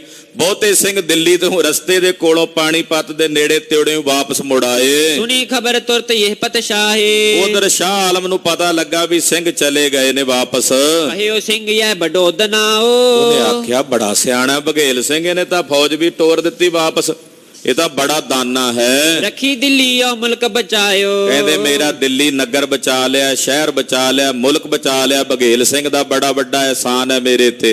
ਦੋਹਰਾ ਸਬਜ਼ੀ ਮੰਡੀ ਡੇਰਾ ਲਾਇਓ। ਔ ਚਬੂਤਰਿਓ ਛਿਆਨੀ ਆਏ। ਕਹਿੰਦੇ ਬਾਬਾ ਬਘੇਲ ਸਿੰਘ ਹੋਣਾ ਨੇ ਸਬਜ਼ੀ ਮੰਡੀ ਦੇ ਕੋਲ ਆ ਕੇ ਡੇਰਾ ਲਾਇਆ। 30 ਹਜ਼ਾਰੀ ਕੋਟ ਜਿੱਥੇ ਨੇੜੇ ਤੇੜੇ, ਉੱਥੇ ਵੀ 30,000 ਫੌਜਾਂ ਲੈ ਕੇ ਬਘੇਲ ਸਿੰਘ ਜੀ ਬੈਠੇ ਰਹੇ। ਔਰ ਰੁਪਈਏ ਚੋਂ 6 ਆਨੇ ਬਾਦਸ਼ਾਹ ਕੋਲੋਂ ਲੈਂਦੇ ਰਹੇ। ਹੁਕਮ ਦਿੱਲੀ ਮਦ ਸਿੰਘ ਤੁਰੇ ਮਿਲੇ ਸੂਬੇ ਬਹੁਆਏ। ਹੁਣ ਹੁਕਮ ਬਘੇਲ ਸਿੰਘ ਦਾ ਚੱਲਦਾ ਦਿੱਲੀ 'ਚ, ਵੱਡੇ ਵੱਡੇ ਸੂਬੇਦਾਰ ਦਿੱਲੀ ਦੇ ਤਾਬਿਆਂ ਚੱਲਣ ਵਾਲੇ, ਉਹ ਬਘੇਲ ਸਿੰਘ ਨੂੰ ਆ ਕੇ ਮਿਲਦੇ ਹਨ। ਚੌਪਈ ਤੋ ਸਿੰਘ ਜੀ ਕਮ ਡੇਹਰਨ ਤੋਰਾ। ਕਹਿੰਦੇ ਹੁਣ ਕਾਰ ਸੇਵਾ ਸ਼ੁਰੂ ਕੀਤੀ ਬਾਬਾ ਬਘੇਲ ਸਿੰਘ ਜੀ ਨੇ ਗੁਰੂ ਅਸਥਾਨਾਂ ਦੀ। ਪ੍ਰਥਮ ਕੀਓ ਜੋ ਹੂ ਤੋ ਕਮ ਥੋੜਾ। ਜਿਹੜਾ ਪਹਿਲਾਂ ਥੋੜਾ ਬਹੁਤਾ ਕੰਮ ਹੋਇਆ ਵੀ ਸੀ, ਕੋਈ ਸੰਗਤ ਨੇ ਮਾੜੀ, ਕਿਉਂਕਿ ਰਾਹ ਯਾਦ ਰਹਿਣ ਨਹੀਂ ਸੀ ਦਿੰਦੇ, ਤੁਰਕਾਂ ਦਾ ਜੋ ਰਾਜ ਸੀ, ਗੁਰੂ ਘਰ ਨਹੀਂ ਸਨ ਬਣਨ ਦਿੰਦੇ, ਥੋੜੀਆਂ ਬਹੁਤੀਆਂ ਨਿਸ਼ਾਨੀਆਂ ਸਨ ਪਹਿਲਾਂ। ਜਹਾਂ ਮਾਤ ਥੀ ਦਊ ਰਹੀ। ਜਿੱਥੇ ਸਤਿਕਾਰਯੋਗ ਮਾਤਾ ਸਾਹਿਬ ਦੇਵਾਂ ਜੀ ਔਰ ਮਾਤਾ ਸੁੰਦਰੀ ਜੀ ਜਿਸ ਘਰ ਦੇ ਵਿੱਚ ਰਹੇ, ਉਹ ਅਸਥਾਨ ਭਾਈ ਸਾਹਿਬ ਬਾਬਾ ਬਘੇਲ ਸਿੰਘ ਨੇ ਉੱਥੇ ਅਸਥਾਨ ਬਣਵਾਇਆ। ਜਗ੍ਹਾ ਪੀਹੜੇ ਕੀ ਤਹਿ ਬਣਵਈ। ਉੱਥੇ ਪੀੜੇ ਦੀ ਥਾਂ ਜਿਵੇਂ ਮੰਜੀ ਹੁੰਦੀ ਹੈ ਨਾ, ਮੰਜੀ ਬਣਵਾ ਦਿੱਤੀ। ਉਤੀ ਸਾਬ ਦਈ ਔ ਸੁੰਦਰੀ ਮਾਤ। ਮਾਤਾ ਸੁੰਦਰੀ ਜੀ ਔਰ ਮਾਤਾ ਸਾਹਿਬ ਦੇਵਾਂ ਜੀ ਦਾ ਨਾਂ ਲਿਖਿਆ। ਗੁਰ ਪਤਨੀ ਸਭ ਜਗ ਬਖਿਆਤ। ਜੋ ਗੁਰੂ ਸਾਹਿਬ ਕਲਗੀਧਰ ਪਾਤਸ਼ਾਹ ਦੇ ਮਹਿਲ ਨੇ ਜਗਤ ਵਿੱਚ ਪ੍ਰਗਟ ਨੇ। ਸ਼੍ਰੀ ਹਰਿਕ੍ਰਿਸ਼ਨ ਸਮਾਦ ਆਦ ਜਹੀ। ਫਿਰ ਜਿੱਥੇ ਬਾਲਾ ਸਾਹਿਬ ਗੁਰੂ ਹਰਿਕ੍ਰਿਸ਼ਨ ਸਾਹਿਬ ਜੀ ਦਾ ਅੰਗੀਠਾ ਹੈ। ਜਮਨਾ ਟਿਕ ਗੱਡੇ ਝੰਡੇ ਤਰੇ ਤਹੀ। ਜਮਨਾ ਦੇ ਕਿਨਾਰੇ ਉੱਥੇ 3 ਝੰਡੇ ਗੱਡੇ, ਉੱਥੇ ਮਾਤਾ ਸਾਹਿਬ ਦੇਵਾਂ ਜੀ ਦਾ ਵੀ ਸੰਸਕਾਰ ਹੋਇਆ, ਮਾਤਾ ਸੁੰਦਰੀ ਜੀ ਦਾ ਵੀ ਸੰਸਕਾਰ ਹੋਇਆ। ਤੇ ਗੁਰੂ ਹਰਿਕ੍ਰਿਸ਼ਨ 3 ਨਿਸ਼ਾਨ ਉੱਥੇ ਲਾਏ ਤੇ ਇੱਕ ਜਿੱਥੇ ਮਾਤਾ ਜੀ ਹੁਣੀ ਰਹਿੰਦੇ ਸਨ ਉੱਥੇ ਨਿਸ਼ਾਨ ਝੁਲਾਇਆ। ਪੰਜਵੋ ਝੰਡੋ ਹਰਿਕ੍ਰਿਸ਼ਨ ਜੀ ਜੈ ਬਏ। ਔਰ 5ਵਾਂ ਨਿਸ਼ਾਨ ਲਾਇਆ ਜਿੱਥੇ ਗੁਰੂ ਹਰਿਕ੍ਰਿਸ਼ਨ ਸਾਹਿਬ ਬੰਗਲਾ ਸਾਹਿਬ ਵਿਖੇ ਰਹਿੰਦੇ ਸਨ। ਰਾਜੇ ਜੈ ਸਿੰਘ ਦੇ ਬੰਗਲੇ, ਉਹ ਪੰਜਵਾਂ ਨਿਸ਼ਾਨ ਉੱਥੇ ਚੁਲਾਇਆ। ਜੈ ਸਿੰਘਪੁਰੇ ਮਦ ਬੰਗਲੇ ਅਹੇ, ਇਹ ਜੈ ਸਿੰਘਪੁਰਾ ਕਹਿੰਦੇ ਸੀ ਇਸ ਇਲਾਕੇ ਨੂੰ। ਉਹਦੇ ਬੰਗਲੇ ਵਿੱਚ ਮਹਾਰਾਜ ਜੀ ਉਤਰੇ ਸਨ। ਉੱਥੇ ਹੀ ਨਾ ਮਹਾਰਾਜ ਜੀ ਦਾ ਪਾਵਨ ਸਥਾਨ ਬੰਗਲਾ ਸਾਹਿਬ ਦੀ ਸਭ ਤੋਂ ਪਹਿਲੀ ਵਾਰ ਕਾਰ ਸੇਵਾ ਜਥੇਦਾਰ ਬਘੇਲ ਸਿੰਘ ਹੋਣਾ ਨੇ ਕਰਵਾਈ ਤੇ ਨਿਸ਼ਾਨ ਸਾਹਿਬ ਚੁਲਾਇਆ। ਸੁਗਮ ਭਾਂਤ ਪੰਜ ਡੇਹਰੇ ਭਏ, ਏਦਾਂ ਸੌਖੇ ਤਰੀਕੇ ਨਾਲ 5 ਅਸਥਾਨ ਜਿਹੜੇ ਸਨ ਉਹ ਬਣ ਗਏ। ਗੜ ਝੰਡੇ 5 ਕੜਾਹ ਕਰ ਦਏ, 5 ਨਿਸ਼ਾਨ ਲਾ ਕੇ 5 ਨਿਸ਼ਾਨਾਂ ਦੇ ਉੱਤੇ ਕੜਾਹ ਪ੍ਰਸ਼ਾਦ ਦੀਆਂ ਦੇਗਾਂ ਭੇਟ ਕੀਤੀਆਂ। ਬਘੇਲ ਸਿੰਘ ਨੇ ਅਰਦਾਸਾਂ ਕੀਤੀਆਂ। ਸਤਿ ਸ੍ਰੀ ਅਕਾਲ। ਹੋਤੀ ਤੇਗ ਬਹਾਦਰ ਜਾਗਾ ਦੋ, ਤੇ ਜਿੱਥੇ ਨੌਵੇਂ ਪਾਤਸ਼ਾਹ ਦੇ 2 ਅਸਥਾਨ ਨੇ ਸ਼ਹੀਦੀ ਪਾਈ ਤੇ ਜਿੱਥੇ ਪਾਤਸ਼ਾਹ ਦੇ ਪਾਵਨ ਸਰੀਰ ਦਾ ਸੰਸਕਾਰ ਹੋਇਆ, ਸੀਸਗੰਜ ਸਾਹਿਬ ਤੇ ਰਕਾਬਗੰਜ ਸਾਹਿਬ ਵਾਲੇ ਜਿਹੜੇ ਅਸਥਾਨ ਹਨ, ਉੱਪਰ ਮਸੀਤ ਚਿਣ ਰੱਖੀ ਥੀ ਸੋ। ਤੁਰਕਾਂ ਨੇ ਆਪਣਾ ਪਾਪ ਲੁਕਾਉਣ ਲਈ ਉੱਥੇ ਮਸੀਤਾਂ ਬਣਾ ਦਿੱਤੀਆਂ ਸੀ ਦੋਵੇਂ ਥਾਵਾਂ ਤੇ, ਕਿ ਗੁਰੂ ਸਾਹਿਬ ਦੇ ਅਸਥਾਨ ਨਾ ਹੋਣ। ਹਾਲਾਂਕਿ ਕਲਗੀਧਰ ਜਦੋਂ ਗਏ ਨੇ ਮਹਾਰਾਜ ਜੀ ਨੇ ਨੌਵੇਂ ਪਾਤਸ਼ਾਹ ਦਾ ਰਕਾਬਗੰਜ ਸਾਹਿਬ ਥੜਾ ਬਣਾਇਆ ਸੀ, ਪਰ ਇਹਨਾਂ ਨੇ ਢਾਹ ਕੇ ਤੁਰਕਾਂ ਨੇ ਉੱਥੇ ਮਸੀਤਾਂ ਬਣਾ ਦਿੱਤੀਆਂ ਸੀ। ਸਿੰਘ ਜੀ ਕਹਿਓ ਮਸੀਤ ਹੋਵੇ ਗੇਰ, ਸਿੰਘ ਜੀ ਨੇ ਆਖਿਆ ਵੀ ਸਾਡੇ ਤਾਂ ਬਚਨ ਹੋਏ ਨੇ, ਤੁਹਾਡੇ ਨਾਲ ਲਿਖ ਕੇ ਦਿੱਤਾ, ਹੁਣ ਇਹ ਮਸੀਤਾਂ ਸੁੱਟਣੀਆਂ ਪੈਣੀਆਂ ਸਾਨੂੰ। ਤੋ ਡੇਹਰੋ ਬਣਾਵੇਗਾ ਫੇਰ, ਕਿਉਂਕਿ ਪਹਿਲਾਂ ਸਾਡੇ ਅਸਥਾਨ ਸਨ, ਇੱਥੇ ਤੁਸੀਂ ਧੱਕਾ ਕਰਕੇ ਉੱਤੇ ਮਸੀਤਾਂ ਬਣਾਈਆਂ, ਇੱਥੇ ਸਾਹਿਬ ਦੇ ਦਿਉਰੇ ਬਣਨਗੇ। ਦੋਹਰਾ ਸੁਨ ਤੁਰਕਨ ਤੈ ਅੱਗ ਲੱਗੀ ਗਿਰਨ ਮਸੀਤਨ ਨਾਏ, ਜਦੋਂ ਮਸੀਤਾਂ ਦੇ ਡਿੱਗਣ ਦੀ ਗੱਲ ਆਈ ਤੁਰਕਾਂ ਨੂੰ ਅੱਗ ਲੱਗ ਗਈ ਸੁਣ ਕੇ। ਗੇਰ ਮਸੀਤੈ ਕਿਮ ਜੀਏ ਜਹ ਬੈਸ ਨਮਾਜ਼ ਪੜਾਏ, ਕਹਿੰਦੇ ਅਸੀਂ ਮਸੀਤਾਂ ਤੋੜ ਕੇ ਕਿਵੇਂ ਜੀਵਾਂਗੇ, ਜਿੱਥੇ ਬਹਿ ਕੇ ਅਸੀਂ ਨਮਾਜ਼ ਪੜ੍ਹਦੇ ਹਾਂ ਕਿਵੇਂ ਤੋੜਨ ਦੇ ਦਈਏ। ਚੌਪਈ ਮਿਲ ਸਭ ਤੁਰਕ ਗਏ ਸ਼ਾਹ ਕੋਲ, ਜਿੰਨੇ ਤੁਰਕ ਸੀ ਇਕੱਠੇ ਹੋ ਕੇ ਸ਼ਾਹ ਆਲਮ ਬਾਦਸ਼ਾਹ ਕੋਲ ਗਏ। ਸਭੀ ਮੁਲਾਣੇ ਸਦ ਲੈ ਬੋਲ, ਜਿੰਨੇ ਮੁੱਲਾ ਕਾਜੀ ਸਾਰੇ ਆ ਗਏ। ਭਇਓ ਕਾਫਰ ਕੈ ਅਬ ਪਤ ਸ਼ਾਹੇ, ਕਹਿੰਦੇ ਤੂੰ ਕਾਫਰ ਹੋ ਗਿਆ ਬਾਦਸ਼ਾਹ, ਕਈ ਕਾਫਰ ਹੋ ਗਿਆ। ਆਖੇ ਮਸੀਤ ਦੂਏ ਦੇਹ ਗਿਰਾਏ, ਤੂੰ ਲਿਖ ਕੇ ਦੇ ਦਿੱਤਾ, ਦੋਵੇਂ ਮਸੀਤਾਂ ਨੂੰ ਸੁੱਟਣ ਵਾਸਤੇ ਕਹਿ ਦਿੱਤਾ ਹੈ। ਹਮ ਜੀਵਤ ਕਿਮ ਮਸੀਤ ਗਿਰਨ ਦੇ, ਅਸੀਂ ਜਿਉਂਦਿਆਂ ਜੀ ਕਿਵੇਂ ਡਿੱਗਣ ਦਈਏ ਮਸੀਤਾਂ, ਬਿਨਾ ਦਿੱਲੀ ਕਰਵਾਏ ਥੇ। ਅਸੀਂ ਥੇ ਹੋ ਜਾਏਗਾ ਦਿੱਲੀ ਬਣ ਕੇ ਥੇ ਬਣ ਜੇ, ਪਰ ਅਸੀਂ ਮਸੀਤਾਂ ਨਹੀਂ ਢਹਿਣ ਦੇਣੀਆਂ। ਸ਼ਾਹ ਕਹੀ ਤੁਮ ਅੱਗੇ ਨਾ ਕਹੀ, ਕਹਿੰਦਾ ਜਦੋਂ ਮੈਂ ਲਿਖ ਕੇ ਦਿੰਦਾ ਸੀ, ਸੱਦਿਆ ਨਹੀਂ ਸੀ ਤੁਹਾਨੂੰ, ਉਦੋਂ ਕਿਹਾ ਨਾ ਬੋਲੇ ਤੁਸੀਂ, ਉਦੋਂ ਸਿਰ 'ਚ ਪਾਣੀ ਪੈ ਗਿਆ ਸੀ ਤੁਹਾਡੇ। ਹਮ ਦਈ ਲਿਖਾਏ ਅਬ ਔਖੀ ਭਈ, ਹੁਣ ਮੈਂ ਲਿਖ ਕੇ ਦੇ ਦਿੱਤਾ ਤੇ ਹੁਣ ਔਖੀ ਹੋ ਗਈ ਆ ਤੁਹਾਡੇ ਲਈ। ਜੋ ਹਮ ਲਿਖਤ ਚਾਹੇ ਅਬ ਮੋੜੀ, ਹੁਣ ਮੈਂ ਜੇ ਲਿਖਤ ਮੋੜਾਂਗਾ, ਬਘੇਲ ਸਿੰਘ ਸੋ ਹੋ ਜਾਏ ਤੋੜ ਵਿਛੋੜੀ। ਬਘੇਲ ਸਿੰਘ ਨੇ ਕਹਿਣਾ ਤੂੰ ਲਿਖਤ ਤੋੜੀ ਆ, ਹਮਲਾ ਕਰਾਂਗੇ ਹੁਣ ਅਸੀਂ ਤੇਰੇ ਤੇ, ਉਹਨੇ ਮੇਰਾ ਦੁਸ਼ਮਣ ਬਣ ਜਾਣਾ। ਡੇਰਾ ਪਾਉਗ ਚੱਕ ਹਮ ਦੇਸ਼ ਮਾਹੇ, ਉਹ ਅੰਦਰ ਆ ਕੇ ਕਿਲੇ ਵਿੱਚ ਡੇਰਾ ਪਾਵੇਗਾ। ਹੁਣ ਤਾਂ ਨਿਸ਼ਾਨ ਝੁਲਾ ਕੇ ਬਾਹਰ ਚਲੇ ਗਏ ਨੇ ਕਿਲੇ ਤੇ, ਮੁੜ ਕੇ ਇੱਥੇ ਹੀ ਉਹਨਾਂ ਨੇ ਪੜਾ ਬਣਾ ਲੈਣਾ।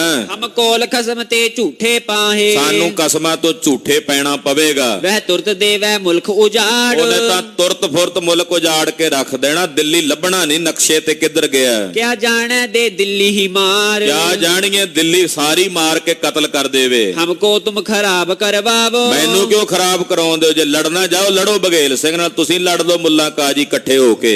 ਦੋ ਜਹਾਨੋ ਹਮੈ ਗਵਾਵੋ, ਮੈਨੂੰ ਕਿਉਂ ਦੋਹਾਂ ਜਹਾਨਾਂ ਚੋਂ ਗਵਾਉਂਦੇ ਜੇ। ਦੋਹਰਾ ਸਿੰਘ ਜੀ ਸਮਝਿਓ ਤੋਰ ਤਬ ਤੁਰਕ ਭਏ ਸੋ ਦੰਗੇ ਬਾਜ਼ਾਰ। ਸ਼ਾਹ ਆਲਮ ਨੇ ਸੁਨੇਹਾ ਭੇਜ ਦਿੱਤਾ ਬਘੇਲ ਸਿੰਘ, ਮੌਲਵੀ ਕਾਜੀ ਵਿਗੜੇ ਫਿਰਦੇ, ਇਹਨਾਂ ਦਾ ਬੰਦੋਬਸਤ ਕਰ ਲੈ। ਬਘੇਲ ਸਿੰਘ ਨੇ ਵੇਖ ਲਿਆ ਵੀ ਇਹ ਹੁਣ ਦਗੇਬਾਜੀ ਕਰਨਗੇ। ਅਬ ਕਿਛ ਮਸਟ ਸੋ ਮਾਰੀਏ ਫਿਰ ਲੈਂਗੇ ਸਵਾਰ, ਕਹਿੰਦੇ 2-4 ਦਿਨ ਥੋੜਾ ਜਿਹਾ ਟਿਕ ਜਾਈਏ, ਸ਼ਾਂਤੀ ਜੀ ਰਹਿਣ ਦਿਓ, ਬਾਅਦ ਚ ਵੇਖਾਂਗੇ ਕੀ ਕਰਨਾ। ਬਘੇਲ ਸਿੰਘ ਨੇ ਥੋੜੇ ਦਿਨਾਂ ਲਈ ਟਾਲ ਦਿੱਤਾ ਮਸਲਾ। ਚੌਪਈ ਤੋ ਸਿੰਘ ਜੀ ਸਭ ਪੰਥ ਬੁਲਾਇਓ, ਸਿੰਘਾਂ ਨੂੰ ਸੁਨੇਹੇ ਭੇਜ ਦਿੱਤੇ ਪੰਜਾਬ 'ਚ ਵੀ ਖਾਲਸਾ ਜੀ ਆਓ ਦਿਓ ਦਰਸ਼ਨ ਥੋੜੇ ਜੇ। ਮੰਨਦਾ ਨਹੀਂ ਪਿਆ, ਤੁਰਕ ਜਿਹੜੇ ਨੇ ਵਿਗੜੇ ਫਿਰਦੇ ਆ, ਦਗੇਬਾਜੀ ਕਰਦੇ ਆ, ਆਓ ਦਰਸ਼ਨ ਦਿਓ। ਖਾਲਸੇ ਨੂੰ ਸੁਨੇਹੇ ਭੇਜ ਦਿੱਤੇ। ਦਿੱਲੀ ਗਿਰਦਾ ਤੁਰਕ ਝਾਕੋ ਲਵਾਇਓ, ਆ ਕੇ ਦਿੱਲੀ ਦੇ ਆਲੇ ਦੁਆਲੇ ਦਰਸ਼ਨ ਦਿਓ, ਜਕਾਰੇ ਕੇ ਜਾਓ, ਨਿਸ਼ਾਨ ਝੁਲਾ ਕੇ ਤੇ ਅੰਦਰ ਬੈਠਿਆਂ ਉਹਨਾਂ ਨੂੰ ਪਤਾ ਲੱਗੇ ਜਿਨ ਜਿਨ ਥੀ ਬਹੁ ਹੁਜਤ ਕਰੀ, ਜਿਨ੍ਹਾਂ ਜਿਨ੍ਹਾਂ ਤੁਰਕਾਂ ਨੇ ਹੁਜਤਾਂ ਕੀਤੀਆਂ ਸਨ, ਮੁਲਕ ਉਹਨੇ ਲੁੱਟਿਓ ਤਿਸ ਘਰੀ। ਖਾਲਸਾ ਪਹੁੰਚ ਗਿਆ ਝੱਟ, ਨੇੜੇ ਹੀ ਸੀ ਡੇਰਾ। ਖਾਲਸੇ ਨੇ ਜਾ ਕੇ ਕਹਿੰਦੇ ਜਿਹੜੇ ਜਿਹੜੇ ਖਰਾਬੀਆਂ ਕਰਦੇ ਪਹਿਲਾਂ ਉਹਨਾਂ ਨੂੰ ਜਾ ਕੇ ਲੁੱਟਿਆ। ਜੇ ਉਹ ਆਏ ਹੋਏ ਮਿੰਨਤਦਾਰ, ਜਿਹੜੇ ਮਿੰਨਤਦਾਰ ਹੋ ਕੇ ਆਏ ਉਸ ਮੁਲਕੋਂ ਦੇ ਸਿੰਘ ਨਿਕਾਲ, ਉਹਨਾਂ ਨੂੰ ਮੁਲਕਾਂ ਚੋਂ ਕੱਢ ਦਿੱਤਾ ਸਿੰਘਾਂ ਨੇ ਵੀ ਜਾਓ ਨਿਕਲ ਜਾਓ ਇੱਥੋਂ। ਇਸੀ ਭਾਂਤ ਸਭ ਅਰਥੀ ਭਏ, ਏਦਾਂ ਸਾਰੇ ਲੋੜਵੰਦ ਹੋ ਗਏ। ਲਿਖਾਏ ਸਬਨ ਤੇ ਕਾਗਜ਼ ਲਏ। ਉਹ ਜਿਹੜੇ ਮੌਲਵੀ ਕਾਜੀ ਗਏ ਸੀ ਸਿੰਘਾਂ ਨੇ ਆਖਿਆ ਵੀ ਇਹਨਾਂ ਕੋਲ ਕਿਹੜੀ ਕਿਹੜੀ ਪ੍ਰੋਪਰਟੀ ਆ ਪਹਿਲਾਂ ਉਹ ਵੇਖੋ। ਉਹਨਾਂ ਦੇ ਜਿੰਨਾ ਹੁਣ ਉਹਨਾਂ ਨੇ ਵੀ ਬੜੀਆਂ ਬੜੀਆਂ ਥਾਵਾਂ ਘੇਰੀਆਂ, ਖਾਲਸੇ ਨੇ ਕਬਜ਼ੇ ਕਰ ਲਈਆਂ। ਉਹ ਮੌਲਵੀ ਆਏ ਵੀ ਜੀ ਸਾਡੀ ਜਗ੍ਹਾ ਹੈ। ਉਹ ਕਹਿੰਦੇ ਲੈ ਲਓ, ਪਹਿਲਾਂ ਤੁਸੀਂ ਸਾਡੀ ਦੇ ਦਿਓ ਜਿਹੜੀ ਸਾਡੀ ਹੈ। ਸਾਡੀ ਤਾਂ ਮਹਾਰਾਜ ਜੀ ਦੇ ਅਸਥਾਨ ਨੇ ਸ਼ਹੀਦੀ, ਉਹ ਸਾਡੀ ਜਗ੍ਹਾ ਹੈ, ਉਹ ਦਿਓ ਸਾਨੂੰ ਜਿੱਥੇ ਮਹਾਰਾਜ ਜੀ ਦਾ ਖੂਨ ਡੁੱਲਾ। ਉਹ ਕਹਿੰਦੇ ਜੀ ਉੱਥੇ ਮਸੀਤਾਂ ਕਹਿੰਦੇ ਤੁਸੀਂ ਬਾਅਦ ਬਣਾਈਆਂ ਨੇ, ਮਹਾਰਾਜ ਜੀ ਦੇ ਅਸਥਾਨ ਤਾਂ ਪਹਿਲੋਂ ਸੀ, ਧੱਕਾ ਕੀਤਾ ਤੁਸੀਂ। ਕਹਿੰਦੇ ਜੀ ਫਿਰ ਹੁਣ ਕੀ? ਕਹਿੰਦੇ ਲਿਖ ਕੇ ਦਿਓ ਵੀ ਢਾਹ ਦਿਓ। ਉਹ ਜਿੰਨੇ ਮੌਲਵੀ ਕਾਜੀ ਉਹਨਾਂ ਕੋਲ ਲਿਖਾਇਆ, ਬਘੇਲ ਸਿੰਘ ਨੇ ਬਕਾਇਦਾ ਲਿਖਤ ਕਰਵਾਈ ਵੀ ਹਾਂ ਜੀ ਢਾਹ ਦਿਓ, ਸਾਨੂੰ ਕੋਈ ਕਿਸੇ ਪ੍ਰਕਾਰ ਦਾ ਇਤਰਾਜ਼ ਨਹੀਂ। ਜਿਨ ਕੋ ਹੁਤੋ ਨਾ ਮੁਲਕ ਜਗੀਰ, ਜਿਨ੍ਹਾਂ ਕੋਲ ਕੋਈ ਜਗੀਰ ਮੁਲਕ ਨਹੀਂ ਸੀ, ਉਹਨਾਂ ਦਾ ਦਰਬ ਕੀਏ ਤਾ ਬੈਗੀਰ, ਉਹਨਾਂ ਨੂੰ ਮਾਇਆ ਦੇ ਗੱਫੇ ਦੇ ਦਿੱਤੇ ਬਘੇਲ ਸਿੰਘ। ਲਓ ਵੀ ਮਾਇਆ ਲੈ ਜਾਓ ਤੁਸੀਂ।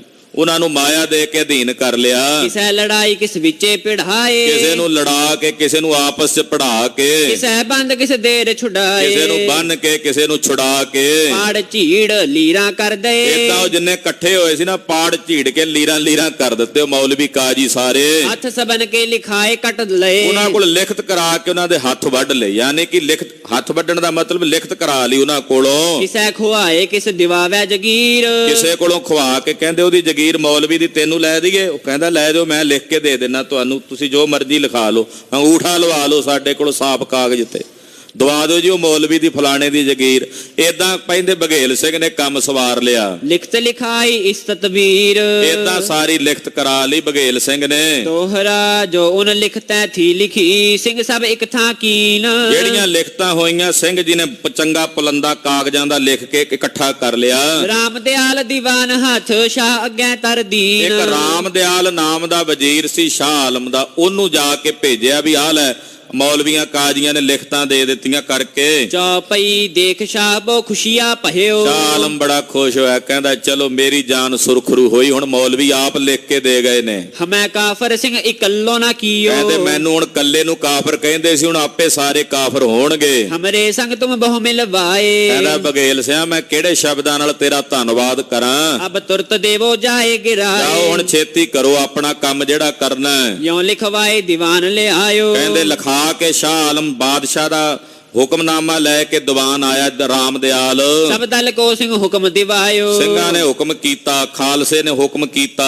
ਦਿਓ ਮਸਜਿਦ ਅਬ ਵੱਡੀ ਗਿਰਾਏ, ਜਿਹੜੀ ਵੱਡੀ ਮਸਜਿਦ ਸੀ ਰਕਾਬਗੰਜ ਸਾਹਿਬ ਦੇ ਬਣੀ ਹੋਈ ਉਹ ਪਹਿਲਾਂ ਢਾਵੋ। ਰਕਾਬਗੰਜ ਕੇ ਹੈ ਜੋ ਮਾਹੇ, ਜਿਹਦੇ ਰਕਾਬਗੰਜ ਦੇ ਆਲੇ ਦੁਆਲੇ ਘੇਰਾ ਪਾਈ ਬੈਠੇ ਸਨ। ਸੁਣੀਏ ਬਾਤ ਹਲਕਾਰੇ ਤਾਏ, ਸੁਣ ਕੇ ਕਹਿੰਦੇ ਹਲਕਾਰੇ ਗਏ। ਉਂਗਲੀ ਮੇਖ ਉਹ ਕੁਹਾੜੇ ਫੜ ਕਹਿੰਦੇ ਆਏ, ਕਿਸੇ ਮੁੰਗਲੀ, ਕਿਸੇ ਕੁਹਾੜਾ, ਕਿਸੇ ਜੋ ਜੋ ਹਥਿਆਰ ਕਿਸੇ ਨੂੰ ਮਿਲਿਆ। ਕਹੀ ਕੁਦਾਲ ਬਹੁ ਥੋੜੇ ਮੰਗਾਏ, ਕੋਈ ਕਈ ਕੁਦਾਲ ਲੈ ਕੇ ਤੇ ਕੋਈ ਘਾਣ ਲੈ ਕੇ ਵੱਡੇ ਜਿਉਂ ਭੰਨਣ ਲੱਗੇ। ਭੰਨਣ ਪੱਟਣ ਸਭ ਲਾਗੇ ਜਾਏ, ਸਾਰੇ ਭੰਨਣ ਪੱਟਣ ਲੱਗੇ। ਹੁਤ ਪੱਥਰਨ ਬਹੁ ਚੂਨੇ ਤਹਾਰੀ, ਕਹਿੰਦੇ ਪੱਥਰਾਂ ਦੀ ਬਣੀ ਸੀ ਤੇ ਚੂਨੇ ਲੱਗੇ ਹੋਏ ਸੀ। ਕਿਤੇ ਪੱਥਰ ਕਿਤੇ ਇੱਟ ਦਈ ਡਾਰੀ, ਕਿੱਧਰ ਪੱਥਰ ਕਿੱਧਰ ਇੱਟ ਸੁੱਟ ਦਿੱਤੀ। ਪਹਿਰ ਦੋ ਇੱਕ ਮੈਂ ਸੋ ਦਈ ਢਾਏ, ਕਹਿੰਦੇ ਦੋ ਕੁ ਪੈਰਾਂ ਦੇ ਵਿੱਚ ਹੀ ਢਾ ਕੇ ਮਾਨੋ ਜਿਵੇਂ ਉੱਥੇ ਹੈ ਹੀ ਨਹੀਂ ਸੀ ਮਸਜਿਦ, ਏਦਾਂ ਦੀ ਜਗ੍ਹਾ ਬਣਾ ਦਿੱਤੀ। ਐਸੀ ਪਈ ਸਤਿਗੁਰੂ ਰਜ਼ਾਏ, ਇਹ ਗੁਰੂ ਸਾਹਿਬ ਦੀ ਰਜ਼ਾ ਸੀ, ਮਹਾਰਾਜ ਜੀ ਦਾ ਨਿਸ਼ਾਨ ਜੁਗਾਂ ਜੁਗਾਂ ਤੱਕ ਝੂਲਣਾ ਸੀ।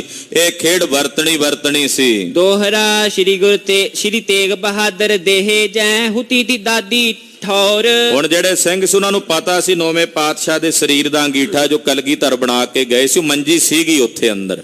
ਉਹ ਜਗ੍ਹਾ ਜਾ ਕੇ ਭਾਲ ਕਰਕੇ ਲੱਭ ਲਈ। ਪਹਿਰੋ ਛੇਵੋਂ ਤਹਿ ਰਚਿਓ, ਝੰਡੋ ਗੱਡਿਓ ਕਰ ਧੌੜ। ਉੱਥੇ 6ਵਾਂ ਸਥਾਨ ਬਣਾ ਕੇ ਤੇ ਬਘੇਲ ਸਿੰਘ ਹੋਣਾ ਨੇ ਪੰਥ ਨੇ 6ਵਾਂ ਨਿਸ਼ਾਨ ਸਾਹਿਬ ਚੁਲਾ ਦਿੱਤਾ। ਕਰ ਕੜਾ ਤੈ ਸਿੰਘਨ ਬਹੁ ਲਿਆਏ ਕਰ ਦਿਓ ਵਰਤਾਏ, ਕੜਾ ਪ੍ਰਸ਼ਾਦ ਦੀਆਂ ਦੇਗਾਂ ਲਿਆ ਕੇ ਅਰਦਾਸੇ ਕੀਤੇ।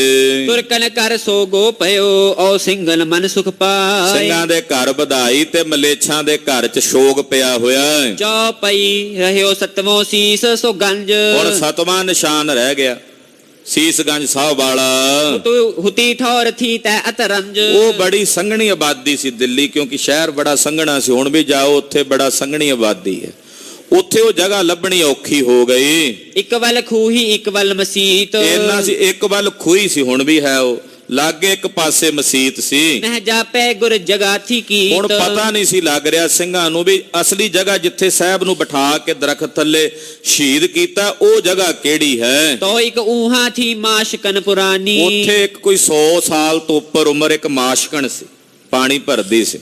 ਉਹ ਕਿਤੇ ਸਿੰਘਾਂ ਨੂੰ ਬਘੇਲ ਸਿੰਘ ਹੋਣਾ ਨੂੰ ਮਿਲੀ। ਸੋ ਸਿੰਘ ਜੀ ਸਦ ਪੁੱਛੀ ਸਿਆਨੀ। ਉਹਨੂੰ ਸੱਦ ਕੇ ਪੁੱਛਿਆ ਵੀ ਤੂੰ ਇੱਥੇ ਪੁਰਾਣੀ ਆ, ਖੂਹ ਤੋਂ ਪਾਣੀ ਉਸੇ ਤੋਂ ਭਰਦੀ ਸੀ। ਉਹ 100 ਸਾਲ ਤੋਂ ਵੱਧ ਉਸ ਬਜ਼ੁਰਗ ਮਾਈ ਦੀ ਉਮਰ ਸੀ। ਉਹਨੇ ਕਹੀ ਹਮ ਪਤਾ ਬਤਾਈ। ਉਹ ਕਹਿਣ ਲੱਗੀ ਵੀ ਮੈਂ ਤੁਹਾਨੂੰ ਦੱਸ ਸਕਦੀ ਹਾਂ ਜਗ੍ਹਾ, ਮੈਨੂੰ ਪੂਰੀ ਐਕੂਰੇਟ ਜਗ੍ਹਾ ਪਤਾ ਹੈ ਵੀ ਜਿੱਥੇ ਗੁਰੂ ਪਾਤਸ਼ਾਹ ਨੂੰ ਸ਼ਹੀਦ ਕੀਤਾ ਹੈ। ਹਿੰਦੂ ਪੀਰ ਇਹਾਂ ਚੌਂਕੀ ਡਸਾਈ। ਉਹਨੇ ਜਗ੍ਹਾ ਦੱਸੀ, ਜਿੱਥੇ ਅੱਜ ਕੱਲ ਮਹਾਰਾਜ ਜੀ ਦਾ ਪ੍ਰਕਾਸ਼ ਹੈ ਨਾ ਸੀਸਗੰਜ ਸਾਹਿਬ, ਕਹਿੰਦੀ ਆਹ ਉਹ ਜਗ੍ਹਾ ਹੈ ਜਿੱਥੇ ਮਹਾਰਾਜ ਜੀ ਬਿਠਾਏ ਗਏ ਸਨ। ਮਸੀਤ ਕੰਧ ਤਹਿ ਉੱਪਰ ਚੌਥਾਈ। ਮਸੀਤ ਸਾਰੀ ਨਹੀਂ ਸੀ ਉੱਥੇ ਆਈ ਹੋਈ, ਮਸੀਤ ਦੀ ਇੱਕ ਕੰਧ ਉਸ ਪਾਸੇ ਆਈ ਹੋਈ ਸੀ, ਸਾਰੀ ਮਸੀਤ ਨਹੀਂ ਸੀ ਉੱਥੇ ਬਣੀ।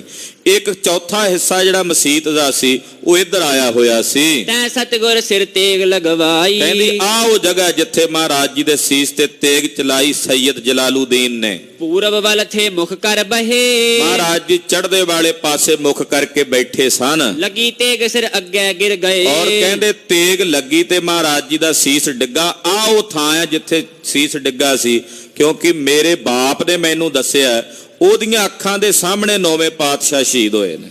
ਉਹਨੇ ਮੈਨੂੰ ਬਕਾਇਦਾ ਜਗ੍ਹਾ, ਉਹ ਵੀ ਮਾਸ਼ਕੀ ਸੀ, ਪਾਣੀ ਭਰਦਾ ਸੀ, ਉਹਦੀ ਅੱਖਾਂ ਦੇ ਸਾਹਮਣੇ ਉਹਨੇ ਮੈਨੂੰ ਇਹ ਜਗ੍ਹਾ ਪੂਰੀ ਦੱਸੀ ਹੋਈ ਹੈ ਤੇ ਮੈਂ ਆ ਪੂਰਾ ਪੱਕਾ ਸਥਾਨ ਤੁਹਾਨੂੰ ਦੱਸਦੀ ਹਾਂ। ਔਰ ਲੋਕ ਦੇਖਣ ਬਹਵਾਏ। ਹੋਰ ਵੀ ਬਹੁਤ ਸਾਰੇ ਲੋਕ ਇੱਥੇ ਆਏ ਸਨ ਉਦੋਂ ਵੇਖਣ। ਹਮ ਪਿਤਹੁਤ ਤਹਿ ਮਸ਼ਕ ਭਰਵਾਏ। ਮੇਰਾ ਪਿਓ ਉਦੋਂ ਇਸੇ ਖੂਹ ਤੋਂ ਮਸ਼ਕ ਭਰ ਰਿਹਾ ਸੀ ਪਾਣੀ ਦੀ, ਜਦੋਂ ਸਾਹਿਬ ਨੂੰ ਸ਼ਹੀਦ ਕੀਤਾ 9ਵੇਂ ਗੁਰਦੇਵ ਨੂੰ। ਸੁਨ ਭੁਜੰਗੀ ਤੁਤ ਚੱਲੇ ਟਹਾਵਨ। ਸਿੰਘ ਸੁਣਦਿਆਂ ਸਾਰ ਤਿਆਰ ਹੋ ਗਏ ਢਾਣ ਵਾਸਤੇ ਮਸੀਤ ਨੂੰ। ਸੁਨ ਦੰਗੋ ਭਇਓ ਵਜ਼ੀਰ ਕੋ ਆਵਨ। ਇੰਨੇ ਨੂੰ ਵਜ਼ੀਰ ਆ ਗਏ, ਉਹਨਾਂ ਨੇ ਦੰਗਾ ਕੀਤਾ। ਕਹਿੰਦੇ ਜੀ ਮਸੀਤ ਕਿਉਂ ਢਾਉਂਦੇ ਹੋ, ਤੁਹਾਡੀ ਸਾਰੀ ਜਗ੍ਹਾ ਨਹੀਂ ਹੈ ਇੱਧਰ, ਜਿੰਨੀ ਕ ਹੈ ਉਹਨਾਂ ਕੇ ਇੱਕ ਪਾਸਾ ਢਾ ਲਵੋ। ਦੋਹਰਾ ਵਜ਼ੀਰ ਕਹੀ ਤੁਮ ਅਬ ਥਮੋ ਹਮ ਆਵੇ ਕੱਲ ਸਿੰਘ ਕੋਲ। ਜਦੋਂ ਰੌਲਾ ਜਿਹਾ ਪਿਆ ਤੇ ਉਦੋਂ ਸਿੰਘਾਂ ਨੇ ਰੋਕ ਦਿੱਤਾ। ਕਹਿੰਦੇ ਕੰਮ, ਵਜ਼ੀਰ ਜਿਹੜਾ ਸੀ ਰਾਮਦਿਆਲ, ਉਹ ਕਹਿੰਦਾ ਖਾਲਸਾ ਜੀ ਇਹ ਅੱਜ ਥੋੜਾ ਜਿਹਾ ਮਸਲਾ ਸ਼ਾਂਤ ਰਹਿਣ ਦਿਓ, ਕੱਲ ਮੈਂ ਆਵਾਂਗਾ ਤੁਹਾਡੇ ਕੋਲ। ਜਿਵੇਂ ਸਿੰਘ ਜੀ ਆਖੇ ਤਿਮ ਕਰੈ। ਜਿਵੇਂ ਸਿੰਘ ਜੀ ਕਹਿਣਗੇ ਉਦਾਂ ਕਰਾਂਗੇ। ਕਿਮ ਕਹੈ ਬ੍ਰਿਥੋ ਅਬ ਬੋਲ। ਕਹਿੰਦੇ ਹੁਣ ਇਹਨਾਂ ਨਾਲ ਬੋਲ ਵਿਗਾੜ ਕਰਨ ਦੀ ਲੋੜ ਨਹੀਂ। ਚੌ ਪਈ ਪ੍ਰਾਤ ਪਈ ਤੋ ਆਇਓ ਵਜ਼ੀਰ। ਅਗਲਾ ਦਿਨ ਚੜਿਆ ਤੇ ਰਾਮਦਿਆਲ ਆਇਆ। ਆਏ ਸਿੰਘ ਪੈ ਕਰੀ ਤਦਬੀਰ। ਉਹਨੇ ਆ ਕੇ ਤਰਕੀਬ ਬਣਾਈ ਬਘੇਲ ਸਿੰਘ ਨਾਲ। ਕਿਛਕ ਮਸੀਤ ਕੀ ਪਿਛਵਾੜੀ ਤੁੜਾਈ। ਉਹਨੇ ਹੌਲੀ ਜੀ ਕਰਕੇ ਕਹਿੰਦਾ ਜੀ ਮੈਂ ਰਾਤ ਨੂੰ ਮਸੀਤ ਦਾ ਪਿਛਲਾ ਪਾਸਾ ਇੱਕ ਪਾਸਿਓਂ ਤੋੜ ਦਿੱਤਾ ਹੈ। ਕਿਛਕ ਅੱਗੇੋਂ ਭੀ ਰੱਖੀ ਬਣਾਈ।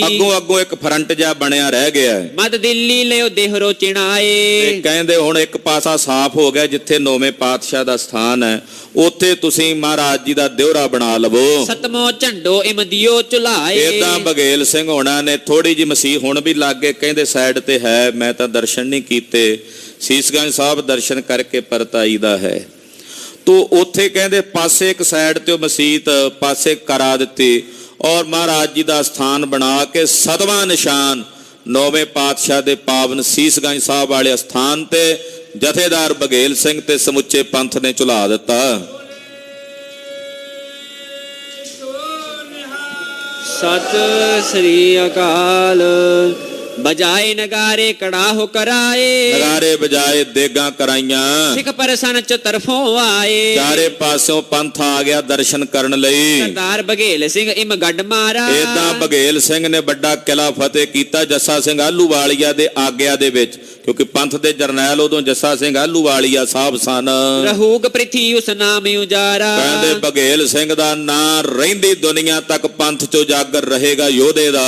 ਐਸੀ ਕਰੀ ਉਨ ਗੁਰ ਕੀ ਕਾ। ਇਹੋ ਜੀ ਗੁਰੂ ਸਾਹਿਬ ਦੇ ਸਥਾਨਾਂ ਦੀ ਸੇਵਾ ਕੀਤੀ। ਪਾਉ ਜਗਾ ਵਹਿ ਗੁਰ ਕੇ ਦਵਾਰ। ਕਹਿੰਦੇ ਉਹਨੂੰ ਤਾਂ ਗੁਰੂ ਚਰਨਾਂ 'ਚ ਥਾਂ ਮਿਲਣੀ ਆ ਸੱਚਖੰਡ 'ਚ।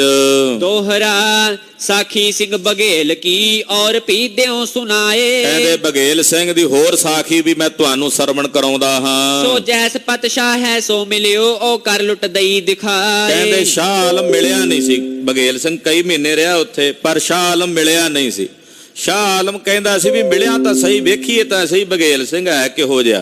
ਕਹਿੰਦੇ ਜਿਵੇਂ ਉਹ ਆਪਸ ਵਿੱਚ ਮਿਲੇ ਮੈਂ ਉਹ ਵੀ ਦੱਸਦਾ ਹਾਂ। ਜਬ ਪੰਥ ਆਵੇ ਵੱਲ ਦਿੱਲੀ ਸਿੰਘ ਜੀ ਦੇ ਮੁੜਾਏ। ਕਹਿੰਦੇ ਜਦੋਂ ਪੰਥ ਕਿਤੇ ਦਿੱਲੀ ਵੱਲ ਆਉਂਦਾ ਤੇ ਬਘੇਲ ਸਿੰਘ ਜੀ ਪੰਥ ਨੂੰ ਮਾਇਆ ਦੇ ਕੇ ਕਹਿੰਦੇ ਖਾਲਸਾ ਜੀ ਇਹ ਦਿੱਲੀ ਨੇ ਮਾਇਆ ਭੇਜੀ ਹੈ, ਆਪ ਜੀ ਲੈ ਕੇ ਜਾਓ। ਏਦਾਂ ਪੰਥ ਨੂੰ ਮੋੜ ਦਿੰਦੇ। ਤੋਹਫੋ ਤੁਫਾਇਤ ਵਜ਼ੀਰ ਪਹਿ ਪਤਸ਼ਾਹੇ ਤੋਂ ਦੇ ਕਲਵਾਏ। ਕਹਿੰਦੇ ਬੜੇ ਤੋਹਫੇ ਤਫਾਇਤ ਪਾਤਸ਼ਾਹ ਕੋਲੋਂ ਦਵਾ ਦਿੰਦੇ। ਜੋ ਪਈ ਤੋ ਸ਼ਾਹੇ ਕੇ ਦਿਲ ਇੱਕ ਦਿਨ ਆਈ। ਇੱਕ ਦਿਨ ਸ਼ਾਹ ਆਲਮ ਦੇ ਮਨ 'ਚ ਖਿਆਲ ਆਇਆ, ਮੁਲਾਕਾਤ ਨਾ ਸਿੰਘ ਕਪ ਭਈ। ਕਹਿੰਦੇ ਬਘੇਲ ਸਿੰਘ ਨਾਲ ਕਦੇ ਮੁਲਾਕਾਤ ਨਹੀਂ ਕੀਤੀ। ਜੋ ਮੋਹੇ ਅਮੀਰ ਸਿੰਘ ਪਹਿ ਜਾਵੇ। ਕਹਿੰਦੇ ਮੇਰੇ ਵਜ਼ੀਰ ਅਮੀਰ ਹੀ ਉਹਦੇ ਕੋਲ ਜਾਂਦੇ ਨੇ, ਬਹੁਤ ਖੂਬੀ ਉਸ ਮੋਹੇ ਸੁਨਾਵੇ। ਉਹ ਆ ਕੇ ਮੈਨੂੰ ਬਘੇਲ ਸਿੰਘ ਦੀਆਂ ਬੜੀਆਂ ਤਾਰੀਫਾਂ ਸੁਣਾਉਂਦੇ ਐ। ਵਜ਼ੀਰ ਘੱਲਿਓ ਮੁਲਾਕਾਤ ਠਹਿਰਾਵਣ। ਹੁਣ ਇਹਨੇ ਵਜ਼ੀਰ ਭੇਜਿਆ ਬਘੇਲ ਸਿੰਘ ਕੋਲ ਵੀ ਮੇਰੀ ਮੁਲਾਕਾਤ ਹੋਵੇ ਬਘੇਲ ਸਿੰਘ ਨਾਲ। ਜਿਵੇਂ ਆਵੇ ਤਿਮ ਕਰੋ ਲਿਆਵਣ। ਕਹਿੰਦੇ ਜਿਵੇਂ ਆਉਂਦਾ ਬਘੇਲ ਸਿੰਘ ਨੂੰ ਉਦਾਂ ਲਿਆਓ। ਆਏ ਵਜ਼ੀਰ ਕਹੀ ਤਿਮ ਬਾਤ। ਵਜ਼ੀਰ ਨੇ ਬਘੇਲ ਸਿੰਘ ਨੂੰ ਆ ਕੇ ਬੇਨਤੀ ਕੀਤੀ। ਸੱਦਿਓ ਸ਼ਾਹ ਤੁਸਾ ਕਰਨ ਕਹਿਣ ਮੁਲਾਕਾਤ। ਲੱਗਾ ਬਘੇਲ ਸਿੰਘ ਜੀ ਤੁਹਾਨੂੰ ਸ਼ਾਹ ਆਲਮ ਨੇ ਆਪਣੇ ਕੋਲ ਸੱਦਿਆ ਮੁਲਾਕਾਤ ਕਰਨ ਲਈ। ਤੋ ਸਿੰਘ ਜੀ ਦੇ ਵਜ਼ੀਰੈ ਸੁਨਾਏ। ਵਜ਼ੀਰ ਨੂੰ ਬਘੇਲ ਸਿੰਘ ਨੇ ਜਵਾਬ ਦਿੱਤਾ, ਹਮ ਕਠਨ ਕਰਨ ਮੁਲਾਕਾਤ ਹੈ ਸ਼ਾਹੇ। ਕਹਿੰਦਾ ਸਾਡੀ ਨਹੀਂ ਬਾਦਸ਼ਾਹ ਨਾਲ ਮੁਲਾਕਾਤ ਹੋਣੀ, ਸ਼ਾਹੇ ਮਿਲਤ ਹੈ ਹਮ ਬੰਦ ਦੋਏ। ਕਿਉਂਕਿ ਜਿਹੜੇ ਬਾਦਸ਼ਾਹ ਨੂੰ ਮਿਲਦੇ ਆ ਹੱਥ ਜੋੜ ਕੇ ਸਿਰ ਝੁਕਾ ਕੇ ਮਿਲਦੇ ਆ। ਖਾਲਸਾ ਆਪਣਾ ਸਿਰ ਕੇਵਲ ਬਾਜਾਂ ਵਾਲੇ ਨੂੰ ਝੁਕਾਉਂਦਾ, ਅਸੀਂ ਨਹੀਂ ਸ਼ਾਹ ਆਲਮ ਨੂੰ ਮਿਲਣਾ, ਨਾ ਅਸੀਂ ਸਿਰ ਝੁਕਾ ਕੇ ਮਿਲਣਾ। ਕਰ ਹੈ ਕੁਨ ਸੋ ਝੁਕ ਝੁਕ ਸੋਏ। ਉਹਨੂੰ ਤਾਂ ਕੁਨਸਾਂ ਕਰਦੇ ਆ ਝੁਕ ਝੁਕ ਕੇ ਸ਼ਾਹ ਆਲਮ ਨੂੰ। ਨੈ ਸ਼ਸਤਰ ਕੋ ਸਾਥ ਲਿਜਾਵੇ। ਤੇ ਫਿਰ ਉਹਦੇ ਕੋਲ ਜਾਣ ਵਾਲੇ ਤੇ ਕੰਡੀਸ਼ਨ ਹੁੰਦੀ ਆ ਵੀ ਉਹ ਸ਼ਸਤਰ ਨਹੀਂ ਲਿਜਾ ਸਕਦਾ। ਕੰਡੀਸ਼ਨ ਹੁੰਦੀ ਆ ਸ਼ਾਹ ਆਲਮ ਕੋਲ ਜਾਣ ਵਾਸਤੇ ਵੀ ਕੋਈ ਸ਼ਸਤਰ ਨਹੀਂ ਲੈ ਕੇ ਜਾ ਸਕਦਾ। ਹਮ ਬਿਨ ਸ਼ਸਤਰ ਨਾ ਪੈਰ ਉਠਾਵੇ। ਅਸੀਂ ਸ਼ਸਤਰ ਤੋਂ ਬਿਨਾਂ ਪੈਰ ਨਹੀਂ ਚੁੱਕਦੇ ਆਪਣਾ। ਹਮਰੇ ਪੰਥ ਮਦ ਹੈ ਇਹ ਆਣ। ਸਾਡੇ ਪੰਥ ਵਿੱਚ ਇਹ ਆਣ ਹੈ ਨੈ ਸਿਰ ਤਰਨੋ ਹੱਥ ਤੁਰਕਨ ਜਾਣ। ਕਿ ਤੁਰਕਾਂ ਦੇ ਕੋਲ ਜਾ ਕੇ ਸੀਸ ਨਹੀਂ ਝੁਕਾਣਾ ਮਲੇਛਾਂ ਦੇ ਕੋਲ। ਦੋਹਰਾ ਆਓ ਏਕਲ ਹਮ ਕਿਆ ਦੇਖਣੋ ਹਮ ਦੇਖਣ ਖੂਬ ਸਿਪਾਹੇ। ਕਹਿੰਦੇ ਨਾਲੇ ਉਹ ਸਾਨੂੰ ਕੱਲੇ ਨੂੰ ਕੀ ਵੇਖੇਗਾ, ਸਾਡੇ ਨਾਲ ਸਾਡੀਆਂ ਸਾਰੀਆਂ ਫੌਜਾਂ ਵੇਖਣੀਆਂ ਪੈਣੀਆਂ ਉਹਨੂੰ। ਇਮ ਕਰ ਹਮਰੀ ਨੈ ਬਨੈ ਮੁਲਾਕਾਤ ਪਤਸ਼ਾਹ। ਇਸ ਕਰਕੇ ਸਾਡੀ ਮੁਲਾਕਾਤ ਸ਼ਾਹ ਆਲਮ ਨਾਲ ਨਹੀਂ ਹੋ ਸਕਦੀ। ਜਾਓ ਪਈ ਆਓ ਫੌਜ ਹਮਾਰੀ ਹੈ ਹਠਵਾਰੀ। ਫਿਰ ਸਾਡੀ ਸਾਰੀ ਫੌਜ ਹੱਥ ਫੜਕ ਹੈ। ਸਾਡੀਆਂ ਫੌਜਾਂ ਸ਼ਹੀਦੀ ਫੌਜਾਂ ਨੇ ਨਿਹੰਗ ਸਿੰਘਾਂ ਦੀਆਂ, ਇਹ ਹੱਥ ਫੜਕ ਹਨ। ਮਤ ਕਰ ਜਾਵੇ ਸੋ ਖਵਾਰੀ। ਇਹ ਨਾ ਹੋਵੇ ਸ਼ਾਹ ਆਲਮ ਮਿਲਣ ਵਾਸਤੇ ਸੱਦ ਲੈ ਤੇ ਉਹਦਾ ਕਿਲਾ ਹੀ ਸਾਰਾ ਤੋੜ ਮਰੋੜ ਕੇ ਆ ਜਾਣ। ਇਸ ਕਰਕੇ ਨਾ ਹੀ ਮਿਲੇ ਤੇ ਉਹਨੂੰ ਕਹਿ ਦੋ ਚੰਗਾ ਹੈ। ਇਤੀ ਬਾਤ ਜੋ ਹੋਏ ਮਨਜ਼ੂਰ। ਪਰ ਜੇ ਉਹਨੂੰ ਕਹੋ ਜੇ ਫਿਰ ਵੀ ਉਹਨੂੰ ਮਨਜ਼ੂਰ ਹੈ ਵੀ ਉਹ ਸਾਡੇ ਸ਼ਸਤਰਾਂ ਸਮੇਤ ਉਹਨੂੰ ਬਿਨਾਂ ਅਸੀਂ ਸੀਸ ਝੁਕਾਇਆ ਮਿਲੀਏ ਆ ਕੇ, ਤੇ ਫਿਰ ਅਸੀਂ ਮਿਲਣ ਨੂੰ ਆਉਣ ਨੂੰ ਰਾਜੀ ਆ। ਮੁਲਾਕਾਤ ਹੋ ਜਾਵਗ ਜ਼ਰੂਰ। ਫਿਰ ਮੁਲਾਕਾਤ ਹੋ ਸਕਦੀ ਆ ਸਾਡੀਆਂ ਸ਼ਰਤਾਂ ਤੇ। ਜਾਏ ਵਜ਼ੀਰ ਸ਼ਬ ਸ਼ਾਹੇ ਸੁਨਾਈ। ਵਜ਼ੀਰ ਨੇ ਜਾ ਕੇ ਸ਼ਾਹ ਆਲਮ ਨੂੰ ਦੱਸਿਆ। ਘੜੀ ਕ ਸੋਚ ਦਿਲ ਸ਼ਾਹ ਪੀ ਆਈ। ਉਹਨੇ ਘੜੀ ਕੁ ਸੋਚਿਆ ਤੇ ਫਿਰ ਬੋਲਿਆ। ਫੇਰ ਸ਼ਾਹ ਮੁਖ ਦਿਓ ਫਰਮਾਈ। ਬੋਲਿਆ ਸ਼ਾਹ ਆਲਮ ਕਹਿੰਦਾ ਹੈ, ਜਿਵੇਂ ਆਖਿਆ ਤਿਮ ਲਿਹੋ ਕਹਿੰਦਾ ਬਣਾਈ। ਜਿਵੇਂ ਬਘੇਲ ਸਿੰਘ ਕਹਿੰਦਾ ਉਦਾਂ ਕਰ ਦਿਓ, ਮੈਂ ਮਿਲਣਾ ਜ਼ਰੂਰ ਹੈ ਉਹਨੂੰ। ਹਮ ਦੇ ਨਗਾਰੇ ਉਸ ਸੁਤਰੀ ਅਸਪੀ। ਅਸੀਂ ਉਹਨੂੰ ਨਗਾਰੇ ਛੁਤਰੀ ਭੇਜਾਂਗੇ, ਭੇਟ ਕਰਾਂਗੇ। ਦੇ ਮਹੀ ਮਰਾਤਬ ਸੰਗ ਸਭ ਵਸਬੀ। ਉਹਨੂੰ ਵੱਡੇ ਮਰਾਤਬੇ ਭੇਟ ਕਰਾਂਗੇ। ਸਾਥ ਲਿਆਵੋ ਉਸ ਫੌਜ ਵਿਚਾਰੀ। ਉਹਨੂੰ ਕਹੋ ਵੀ ਉਹ ਆਪਣੇ ਨਾਲ ਜਿਹੜੀ ਫੌਜ ਲਿਆਉਣੀ ਉਹ ਲਿਆਵੇ, ਜਿਹੜੇ ਉਹਦੇ ਅੰਡਰ ਚੱਲਦੇ ਆ। ਜਿਹੜੇ ਮੂੰਹ ਤਾਣੇ ਉਹਨਾਂ ਨੂੰ ਨਾ ਲਿਆਵੇ। ਜਿਹੜੀ ਫੌਜ ਉਹਦੇ ਆਗਿਆ 'ਚ ਚੱਲਦੀ ਆ ਉਹਨਾਂ ਨੂੰ ਲੈ ਕੇ ਆ ਜੇ, ਤੇ ਆਉਣ ਵੀ ਹਥਿਆਰ ਲੈ ਕੇ, ਬੰਦੂਕਾਂ ਲਿਆਉਣ, ਨੇਜੇ ਲਿਆਉਣ, ਸ਼ਸਤਰ ਲਿਆਉਣ। ਮਾਰਨਾ ਹੁੰਦਾ ਕਦੋਂ ਦਾ ਮਾਰ ਦਿੰਦਾ ਬਘੇਲ ਸਿੰਘ ਮੈਨੂੰ ਨਹੀਂ ਡਰ। ਉਹਨੂੰ ਕਹੋ ਫੌਜਾਂ ਲੈ ਕੇ ਆਵੇ, ਸ਼ਸਤਰਾਂ ਸਮੇਤ ਆਵੇ। ਗਲੀ ਕੂਚੈ ਕਿਸ ਕਰੈ ਨ ਖੁਆਰੀ। ਪਰ ਬੇਨਤੀ ਆ ਵੀ ਦਿੱਲੀ 'ਚ ਕੋਈ ਗਲੀ ਕੂਚਾ ਬਾਜ਼ਾਰ ਨਾ ਖੁਆਰ ਕਰੇ। ਰਾਮ ਦਿਆਲ ਸਦ ਸ਼ਾਹ ਸਮਝਾਇਓ। ਰਾਮ ਦਿਆਲ ਨੇ ਸਮਝਾਇਆ। ਮੁਲਾਕਾਤ ਕੋ ਦਿਨ ਟਿਕਵਾਇਓ। ਮੁਲਾਕਾਤ ਦਾ ਉਹਨੇ ਦਿਨ ਮੁਕਰਰ ਕਰ ਲਿਆ ਵੀ ਫਲਾਣੇ ਦਿਨ ਮੁਲਾਕਾਤ ਹੋਵੇਗੀ। ਔਰ ਬਾਤ ਵੋ ਆਇਓ ਸੁਨਾਏ। ਹੋਰ ਗੱਲ ਆ ਕੇ ਉਹਨੇ ਸੁਣਾਈ। ਉਸ ਦਿਨ ਨਜ਼ਰ ਕੋ ਕਸਾਈ ਨਾ ਪਾਏ। ਉਹਨੇ ਆਖਿਆ ਸ਼ਾਹ ਆਲਮ ਬਘੇਲ ਸਿੰਘ ਨੇ ਇਹ ਕਿਹਾ ਵੀ ਉਸ ਦਿਨ ਤੇਰੇ ਬਾਜ਼ਾਰਾਂ ਵਿੱਚ ਕੋਈ ਗਾਵਾਂ ਵੱਢਣ ਵਾਲਾ ਕਸਾਈ ਨਾ ਦਿਸ ਪਏ। ਜੇ ਕੋਈ ਗਾਂ ਵੱਢਣ ਵਾਲਾ ਕਸਾਈ ਦਿਸ ਗਿਆ ਫਿਰ ਉਹ ਆਪਣੀ ਜਾਨ ਮਾਲ ਨਗਰ ਸ਼ਹਿਰ ਦਾ ਆਪ ਜ਼ਿੰਮੇਵਾਰ ਹੋਵੇਗਾ।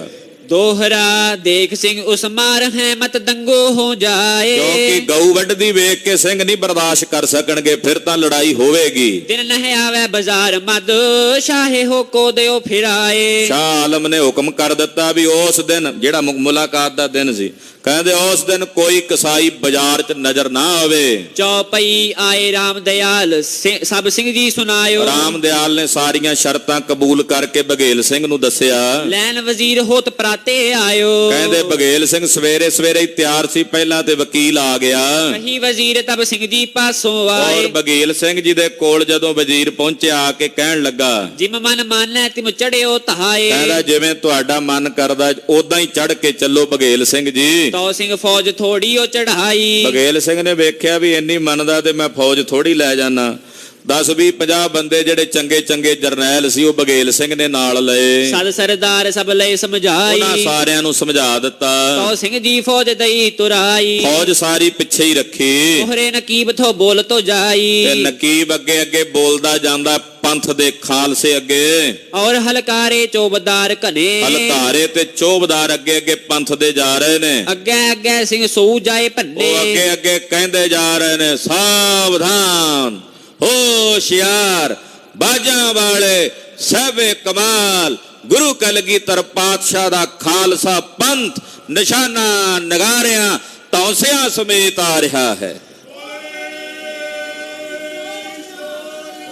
ਸਤਿ ਸ੍ਰੀ ਅਕਾਲ। ਦਿੱਲੀ ਵਿੱਚ ਜਿੱਥੇ ਸਾਹਿਬਾਂ ਦਾ ਸਥਾਨ ਬਣਾਉਣ ਤੇ ਪਾਬੰਦੀ ਸੀ, ਨਿਸ਼ਾਨ ਨਹੀਂ ਸਾਨੂੰ ਝੁਲਾ ਸਕਦੇ, ਉੱਥੇ ਖਾਲਸੇ ਦੇ ਸਨਮੁਖ ਨਕੀਬ ਖਾਲਸੇ ਦੀ ਉਪਮਾ ਕਰਦਾ ਜਾ ਰਿਹਾ। ਸੱਜੇ ਖੱਬੇ ਜਿੰਨੇ ਮਲੇਛ ਵੱਡੇ ਵੱਡੇ ਵਜ਼ੀਰ ਮੌਲਵੀ ਹੱਥ ਜੋੜ ਕੇ ਪੰਥ ਦੇ ਸਨਮੁਖ ਸੀਸ ਝੁਕਾ ਕੇ ਖੜੇ ਨੇ। ਇਹ ਕਲਗੀਧਰ ਦੇ ਪੰਥ ਦਾ ਪ੍ਰਤਾਪ ਹੈ।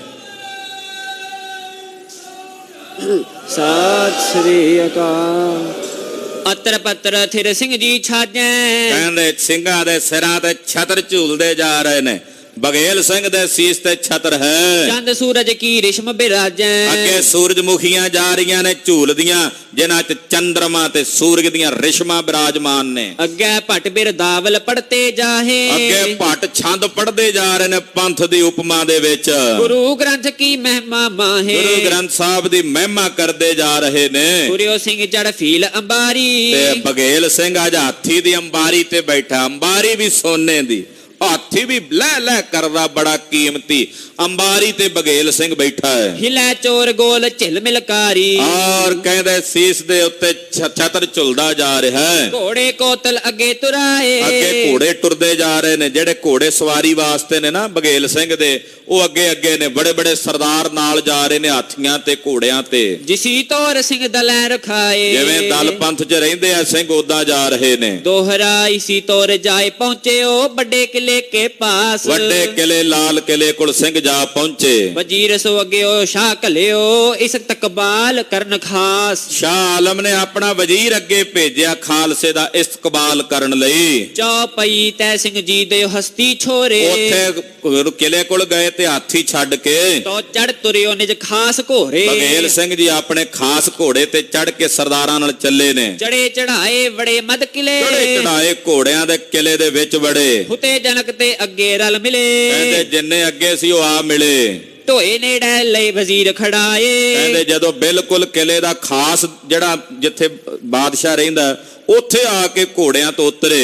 ਭਲੀ ਠੌਰ ਲਿਓ ਸਿੰਘ ਉਤਰਾਏ। ਔਰ ਭਲੀ ਥਾਂ ਤੇ ਸਿੰਘਾਂ ਨੂੰ ਉਤਾਰਿਆ। ਸਿੰਘ ਜੀ ਸਾਧ ਸਰਦਾਰ ਲਈ ਕਈ ਸਰਦਾਰ ਸਿੰਘ ਜੀ ਦੇ ਨਾਲ ਨੇ ਬਘੇਲ ਸਿੰਘ ਦੇ। ਦੁਲਚਾ ਸਿੰਘ ਸੱਦਾ ਸਿੰਘ ਜੁਈ। ਦੁਲਚਾ ਸਿੰਘ ਸੱਦਾ ਸਿੰਘ ਜੀ ਨਾਲ ਨੇ। ਔਰ ਫੌਜ ਰੱਖ ਚੜੀ ਚੜਾਈ। ਬਾਕੀ ਫੌਜਾਂ ਤਿਆਰ ਰੱਖੀਆਂ। ਇਹ ਵੀ ਏਦਾਂ ਨਹੀਂ ਵੀ ਬੇਪਰਵਾਹੀ 'ਚ ਗਏ। ਫੌਜ ਤਿਆਰ ਰੱਖੀ ਵੀ ਜੇ ਇਸ਼ਾਰਾ ਮਿਲੇ ਤੇ ਤੁਸੀਂ ਵੀ ਹੱਲਾ ਕਰ ਦਿਓ ਜੇ ਬੇਵਸਾਈ ਕਰਨਗੇ। 5-7 ਸਰਦਾਰ ਲਈ ਉਤਰਾਈ। 5-7 ਸਰਦਾਰ ਆਪਣੇ ਨਾਲ ਅੰਦਰ ਲੈ ਕੇ ਗਏ। ਸ਼ਸਤਰ ਬਸਤਰ ਤੇ ਕਸੇ ਕਸਾਏ। ਕਸੇ ਕਸਾਏ ਸ਼ਸਤਰ ਬਸਤਰਾਂ ਦੇ ਸਹਿਤ ਗਏ।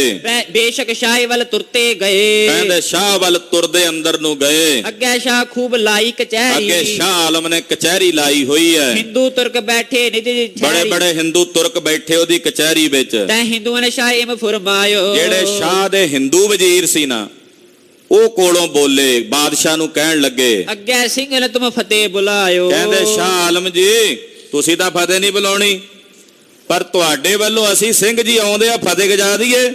ਉਹ ਕਹਿੰਦਾ ਗਜਾਓ, ਖਾਲਸੇ ਨੂੰ ਫਤਿਹ ਗਜਾ ਕੇ ਹੱਥ ਜੋੜ ਕੇ ਮਿਲੋ। ਦੋਹਰਾ ਤੋ ਦੁਲਚੈ ਸਿੰਘ ਆਖਿਓ ਰਾਮ ਦਿਆਲ ਸਮਝਾਏ। ਉਧਰੋਂ ਬਾਦਸ਼ਾਹ ਨੇ ਆਪਣੇ ਨਾਲ ਦੇ ਜਿਹੜੇ ਹਿੰਦੂ ਸੀ ਉਹਨਾਂ ਨੂੰ ਕਿਹਾ ਵੀ ਤੁਸੀਂ ਫਤਿਹ ਗਜਾ ਦਿਓ ਮੇਰੇ ਵੱਲੋਂ।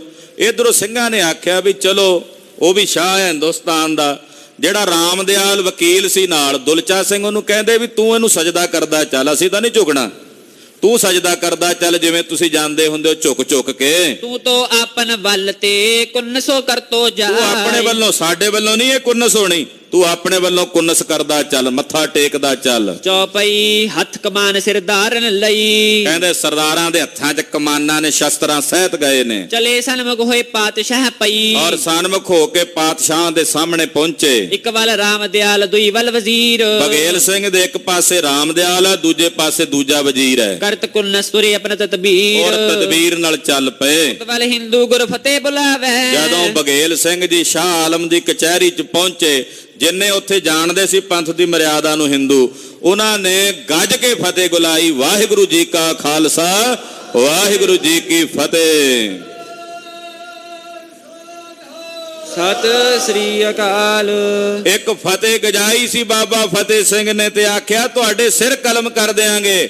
ਇੱਥੇ ਸ਼ਾਹ ਆਲਮ ਆਪ ਕਹਿ ਰਿਹਾ, ਉਹੀ ਹਿੰਦੁਸਤਾਨ ਦਾ ਬਾਦਸ਼ਾਹ, ਖਾਲਸੇ ਅੱਗੇ ਹੱਥ ਜੋੜ ਕੇ ਮੇਰੇ ਵੱਲੋਂ ਫਤਿਹ ਗਜਾਓ। ਇਹ ਹੈ ਪੰਥ ਦੀ ਕਲਾ, ਗੁਰੂ ਕਲਗੀਧਰ ਦੀ ਕਲਾ। ਉੱਚੈ ਸੁਨ ਸੁਨ ਸਿੰਘ ਅੱਗੇ ਮਨਾਵੇ। ਕਹਿੰਦੇ ਜਿਵੇਂ ਜਿਵੇਂ ਉਹ ਫਤਿਹ ਗਜਾਉਂਦੇ, ਸਿੰਘ ਵੀ ਅੱਗੋਂ ਹੱਥ ਜੋੜ ਕੇ ਫਤਿਹ ਦਾ ਜਵਾਬ ਫਤਿਹ 'ਚ ਦਿੰਦੇ ਐ। ਰਾਮ ਦਿਆਲ ਕੁੰਨਸ ਜਾਏ ਕਰੀ। ਰਾਮ ਦਿਆਲ ਕੁੰਨਸ ਕਰਦਾ ਜਾ ਰਿਹਾ ਹੈ। ਸਿੰਘ ਜੀ ਮੁਖੋ ਗੁਰ ਫਤਿਹ ਉਚਰੀ। ਪਰ ਸਿੰਘ ਜੀ ਫਤਿਹ ਗਜਾਉਂਦੇ ਜਾ ਰਹੇ ਨੇ।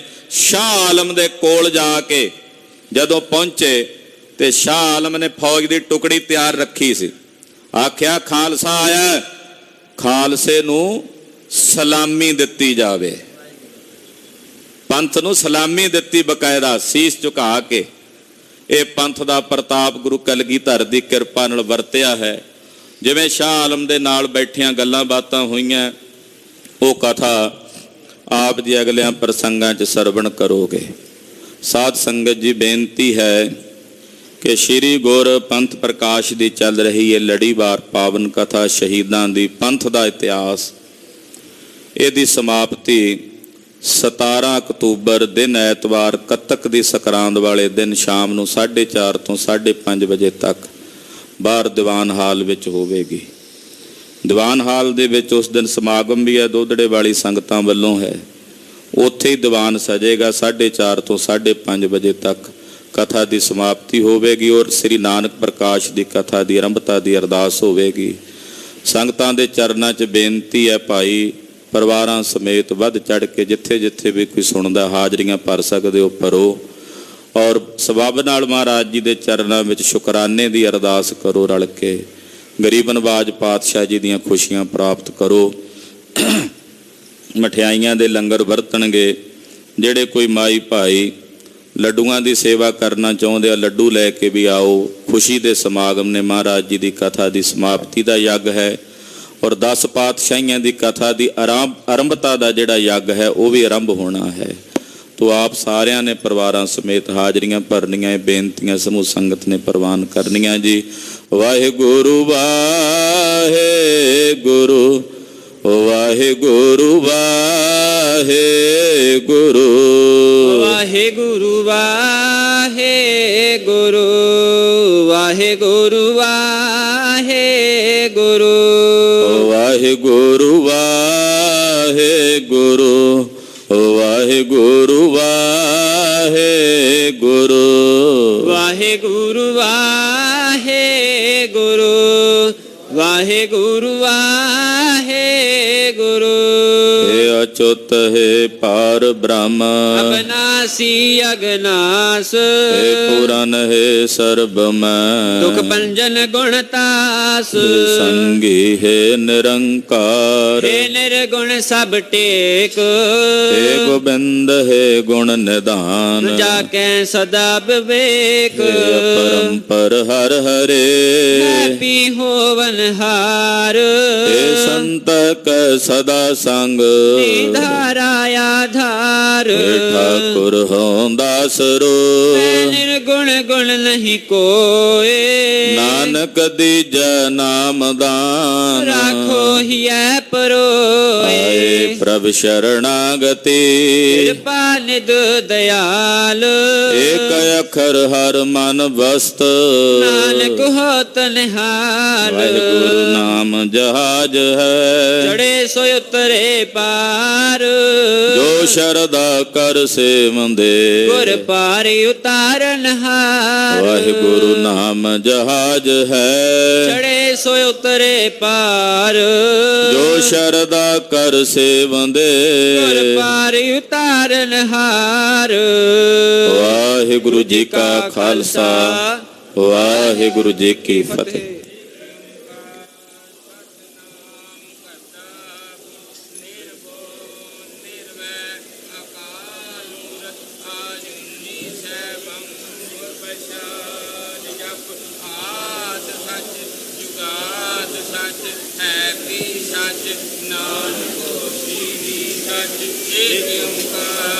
ਸਤਨਾਮ ਕਰਤਾ ਪੁਰਖ ਨਿਰਭਉ ਨਿਰਵੈਰ ਅਕਾਲ ਮੂਰਤ ਆਜੂਨੀ ਸੈਭੰ ਗੁਰ ਪ੍ਰਸਾਦਿ ਜਪ ਆਦਿ ਸੱਚ ਜੁਗਾਦਿ ਸੱਚ ਹੈ ਵੀ ਸੱਚ ਨਾਨਕ ਹੋਸੀ ਵੀ ਸੱਚ ਏਕ ਓੰਕਾਰ ਸਤਨਾਮ ਕਰਤਾ ਪੁਰਖ ਨਿਰਭਉ ਨਿਰਵੈਰ ਅਕਾਲ ਮੂਰਤ ਆਜੂਨੀ ਸੈਭੰ ਗੁਰ ਪ੍ਰਸਾਦਿ ਜਪ ਆਦਿ ਸੱਚ ਜੁਗਾਦਿ ਸੱਚ ਹੈ ਵੀ ਸੱਚ ਨਾਨਕ ਹੋਸੀ ਵੀ ਸੱਚ ਏਕ ਓੰਕਾਰ ਸਤਨਾਮ ਕਰਤਾ ਪੁਰਖ ਨਿਰਭਉ ਨਿਰਵੈਰ ਅਕਾਲ ਮੂਰਤ ਆਜੂਨੀ ਸੈਭੰ ਗੁਰ ਪ੍ਰਸਾਦਿ ਜਪ ਆਦਿ ਸੱਚ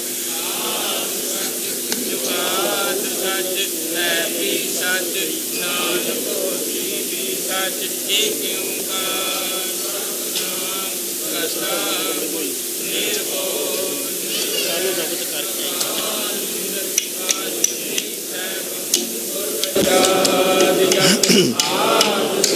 ਵਾਹਿਗੁਰੂ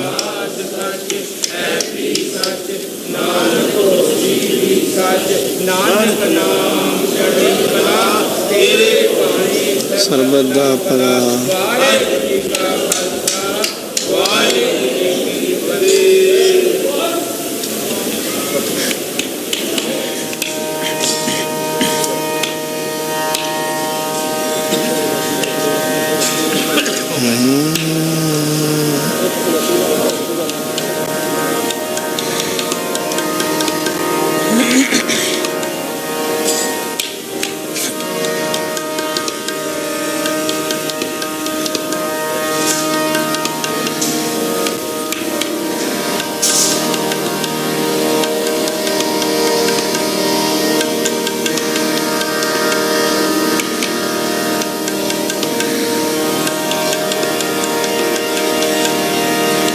ਵਾਹਿਗੁਰੂ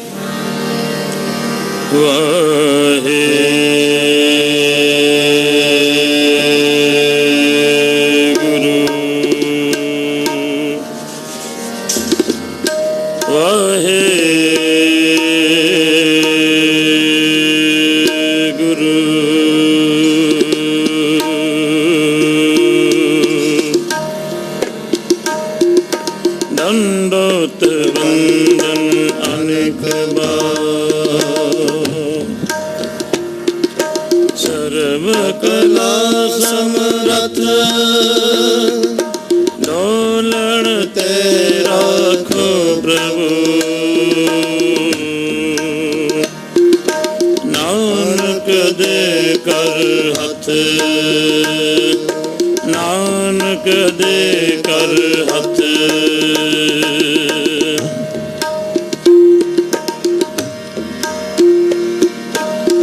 प्राणनाथ गोविंद कृपा निदान जगत गुरु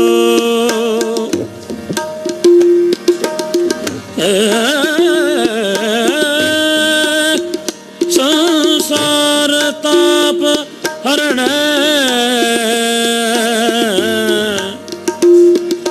करुणा मह सब दुख हरो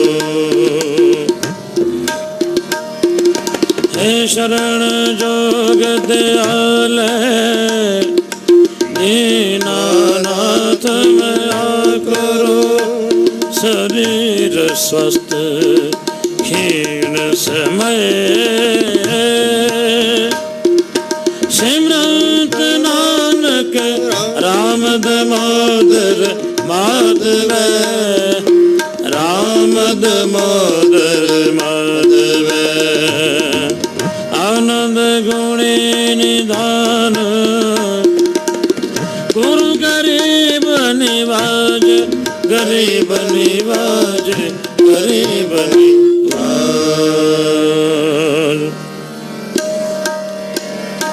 और न मांगत हम ते कछ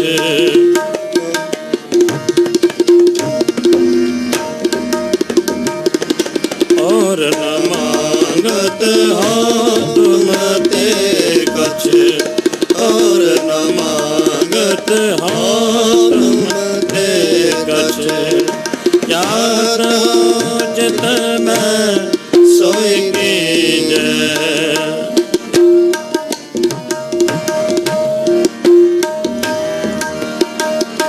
चाहत हो चित में सोई की जय और न मांगत हो तुम ते कछ और न मांगत हो तुम ते कछ और न मांगत हो तुम ते कछ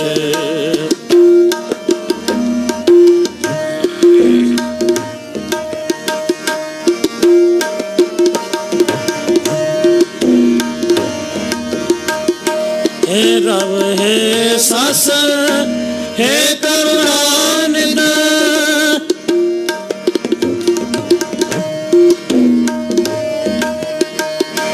हे रब हे सास हे करुणानिध मेरी अब बिनती सुन ले जय